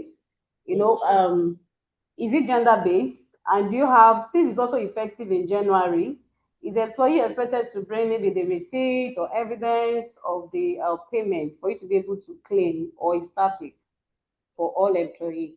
Thank you. Yeah. The second question. Okay. Yeah, good afternoon, sir. My question is on professional service providers, like accountants, lawyers, and we discovered that there is no small business in it at all, and that means there is no advantage that especially accorded to this line of business. Is it a way of punishing the professionals, or what is in it that we cannot recognize, or we are expecting the corrected version of this gazette to come and observe that we have a small business in that line of business? If we must encourage businesses at all, we must also consider professional service providers as business owners too. We can recognize them in a particular category of business as small also. I don't know why it's not extended to them. That's one. And another one I want to specifically ask, maybe you have it for us, is anything for microfinance bank in this Nigeria Tax Act? Is there anything as an advantage for a microfinance bank as in this act? Thank you.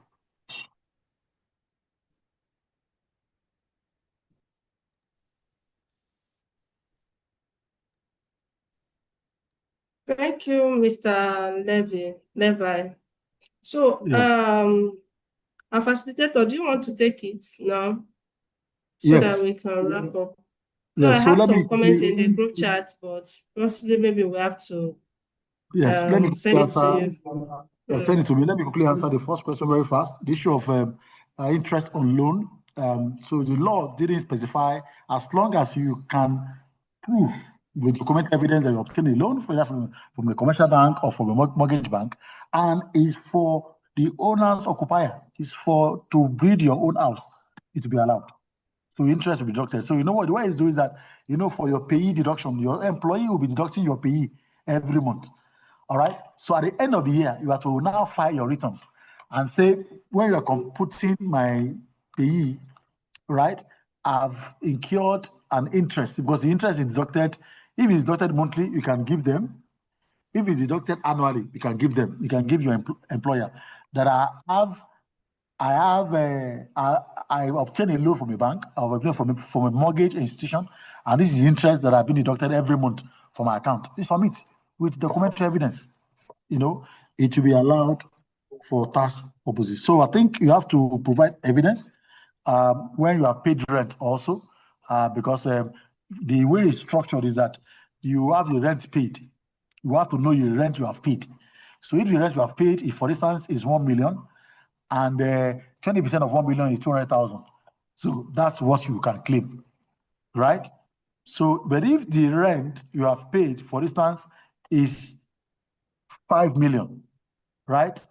The 20% of 5 million is 1 million. So the maximum that the law allows you to claim is 500,000. All right. So there must be evidence. You have to provide evidence. So that's why at the end, anytime you are paying your annual rent, it's better you submit your annual rent to your employer, so that I can also factor that into your, the completion is annual. So the employer will now know how to divide, over 12, and allocate on a monthly basis how you will be deducted, every month. All right. So, and someone is talking about issue of furnishing professional services. I think the wisdom of the drafters and policymakers, they see the big firm as the enabler of the economy. And because you cannot dictate whether they are small or big, if a small firm of chartered accountant can get a client within a year, so you can't dictate whether they are small or big. So you can be small in this month, and you have a big client. Maybe you have for instance, you have a big client within a year, and you have gotten a business advice from Shell, and you are being paid over 200 million. So at that time, you are not small. So to ensure that this category of people, because your state can change, your status can change periodically. All right. And because they are enablers in the economy, in the wisdom of the drafters, they said they should not be classified as small business. All right. So it's not to punish them.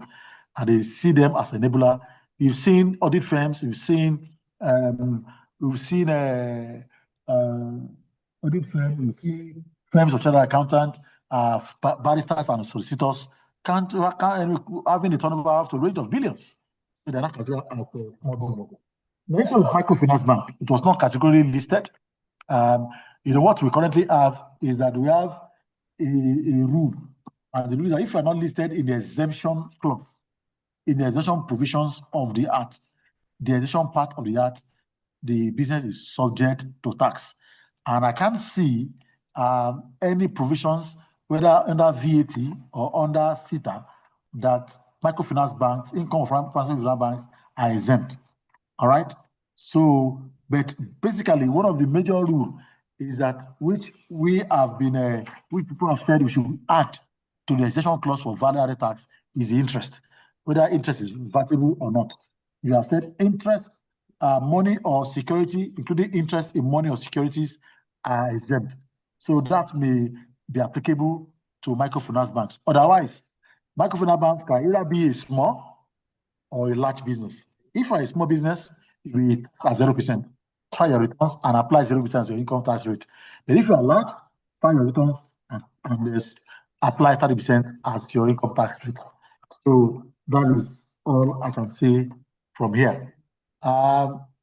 For those that have asked questions from the chat, I don't know whether I want me to react to them, but or want to ask more questions so that I can close from here. Madam. Okay, thank you, Mr. Matthew. We are pressed for time, like I said. So, and we need to wrap up. So this program is actually designed for 2 p.m. And we had a slow return from our members joining the call as exact time. So for the questions, some of them I've already shared with you via WhatsApp. So you can do some responses as brief as you could. But we are still bringing you back for the series 2. As you rightly said, this is just series 1. So at that time, maybe we can extend our Q&A session so as to be able to dialogue better. Thank you once again for this one presentation, and an interesting one for that matter. And I'm sure our participants had fun for their money. All right, so I'll then call on the Vice Chairman for the vote of thanks so that we can then wrap up the meeting. Thank you. Okay, Madam. Let me call someone to appreciate the Mr. Matthew first before Vice take over.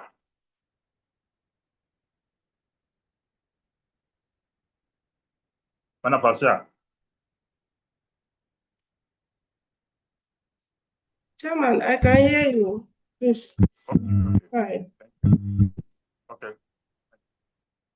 Let me be gender sensitive. Let me call man the other time. Let me call Madam Ms. Olanike Tudianyola to appreciate Mr. Matthew for the second paper. Madam Olanike, over to you, ma'am. Yes, Can thank you appreciate thank you very much, Chairman. Still standing on existing protocol. We would like to sincerely appreciate, honestly, sincerely appreciate our distinguished speaker, Mr. Matthew Osaneku, FCA. Please pardon me if I've pronounced your name wrongly. We really You are correct. Oh, fantastic. Thank you, sir. So we really appreciate you, sir, for the insightful presentation, honestly, on the Nigeria Tax Reform Act 2025. Well, I must say that your clear analysis and deep understanding of the reforms has provided much needed clarity at this time, on the subject. And, it's a very timely and critical presentation because all these things involves individuals, businesses, and the economy at large. So at least for every participant, we will know what to tell our clients. If we are on the business side, we'll know how to apply it to ourselves. And the session was highly informative and thought-provoking, especially in highlighting the implications of the Act, compliance expectations and opportunities with the new tax framework. Thank you very much, sir, for generously sharing your expertise and much more your time, because I can see that you're a very busy person. In fact, we were scared that you won't be able to be with us when somebody came and said he asked to come and stand in for you. But thank you very much for your time. We appreciate your contribution and we really value your contribution, sir, and acknowledge the imparted knowledge. So thank you very much, sir. We do appreciate you. God bless you. Thank you. Madam Olanike. So, Madam Pastor, over to you, Madam. You cannot call the Vice Chairman to give the vote of thanks now.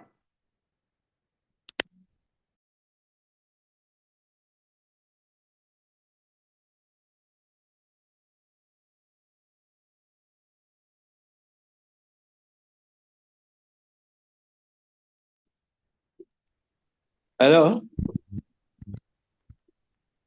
Hello? Hello, sir. Chair. Yeah. Sir. Yes. What do you want me to say, please? I was busy talking with somebody here. Oh, I just want the right time to appreciate the, This my professional colleague is a very thorough man. He's very thorough, and even without going through the big Bible, he has condensed, summarized the key points that will enable the professional work. We thank you, sir. And we hope when we call you for the second time to update us again, when they amend the real one or which one is real, you will not hesitate to come. Thank you so much. Sir, I appreciate that. Thank you, sir. Share. Really appreciate. That's the chairman of past chairman, Mr. Sikro Iwole. I really appreciate, sir. Thank you, sir. Thank you, sir. Yeah, welcome. Madam Fasia, over to you, please.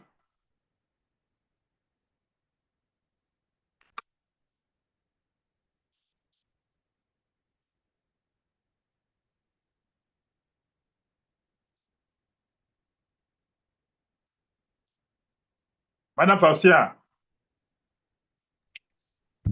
I want to give the vote of thanks, please.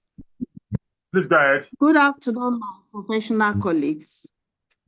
As we wrap up today's insightful webinar, I would like to take a moment to thank everyone on this call because according to Albert Einstein, appreciation is the highest form of prayer. So it's my privilege to offer the vote of thanks for today's insightful session.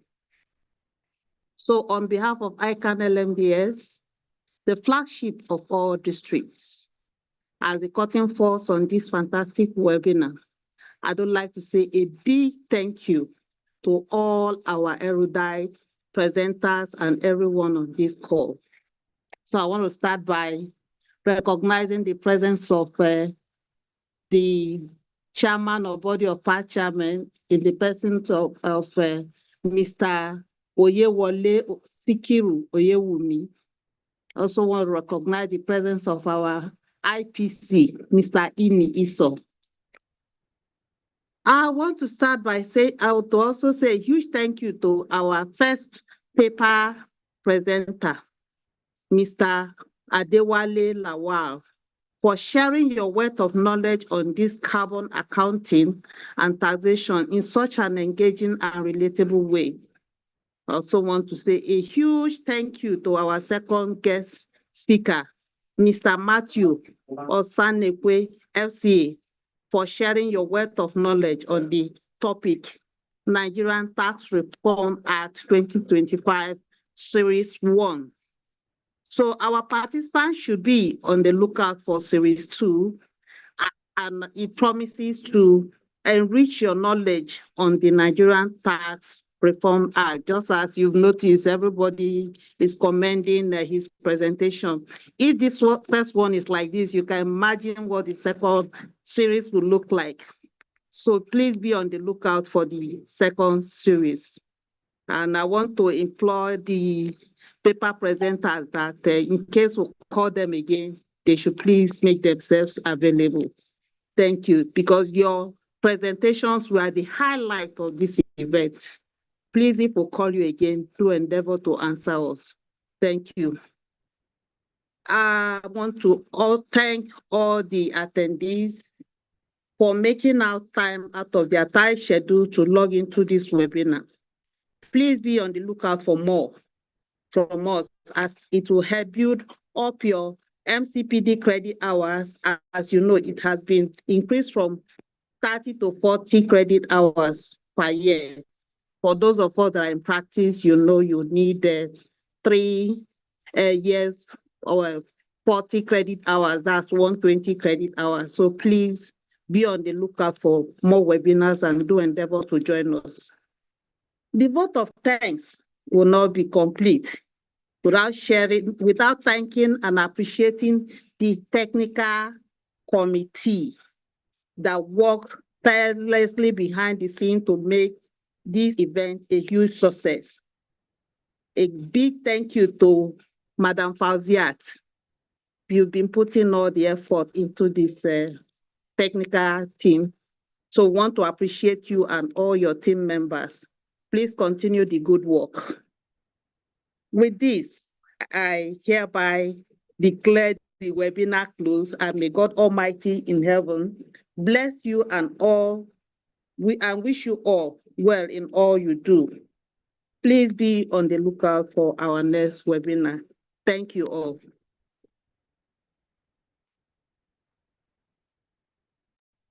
Thank you, able VC, Madam Ellen Ure. We sincerely appreciate your genuine, faraway message to our esteemed participant and facilitator. So now we take the national anthem and Ican anthem. Technical, please assist us. Thank you.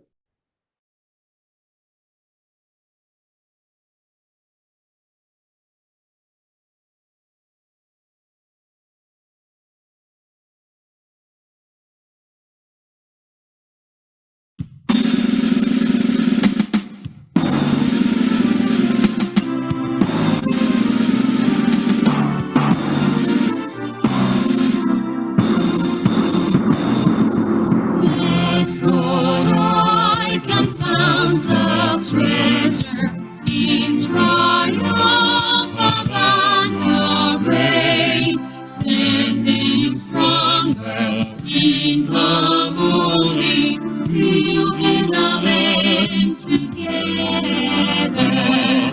Dreams of a founding fathers, we are striving to attain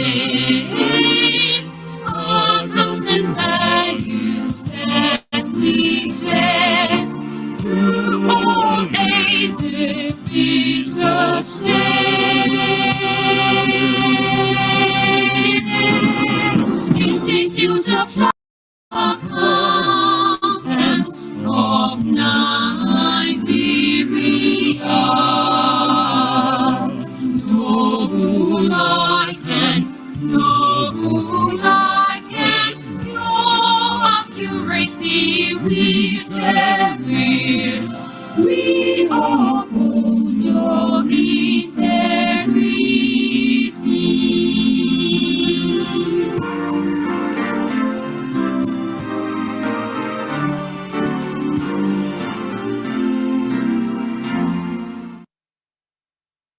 Nigeria, we hail thee, our own dear native land. Though tribe and tongue may differ, in brotherhood we stand. Nigerians all and proud to serve our sovereign fatherland.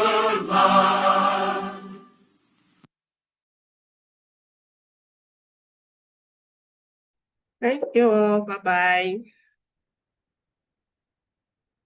Bye. We'll be expecting our papers in our mail. Thank you so much. Sure. We love you. Registered mail, the paper will be sent to the registered. Thank you very much. I just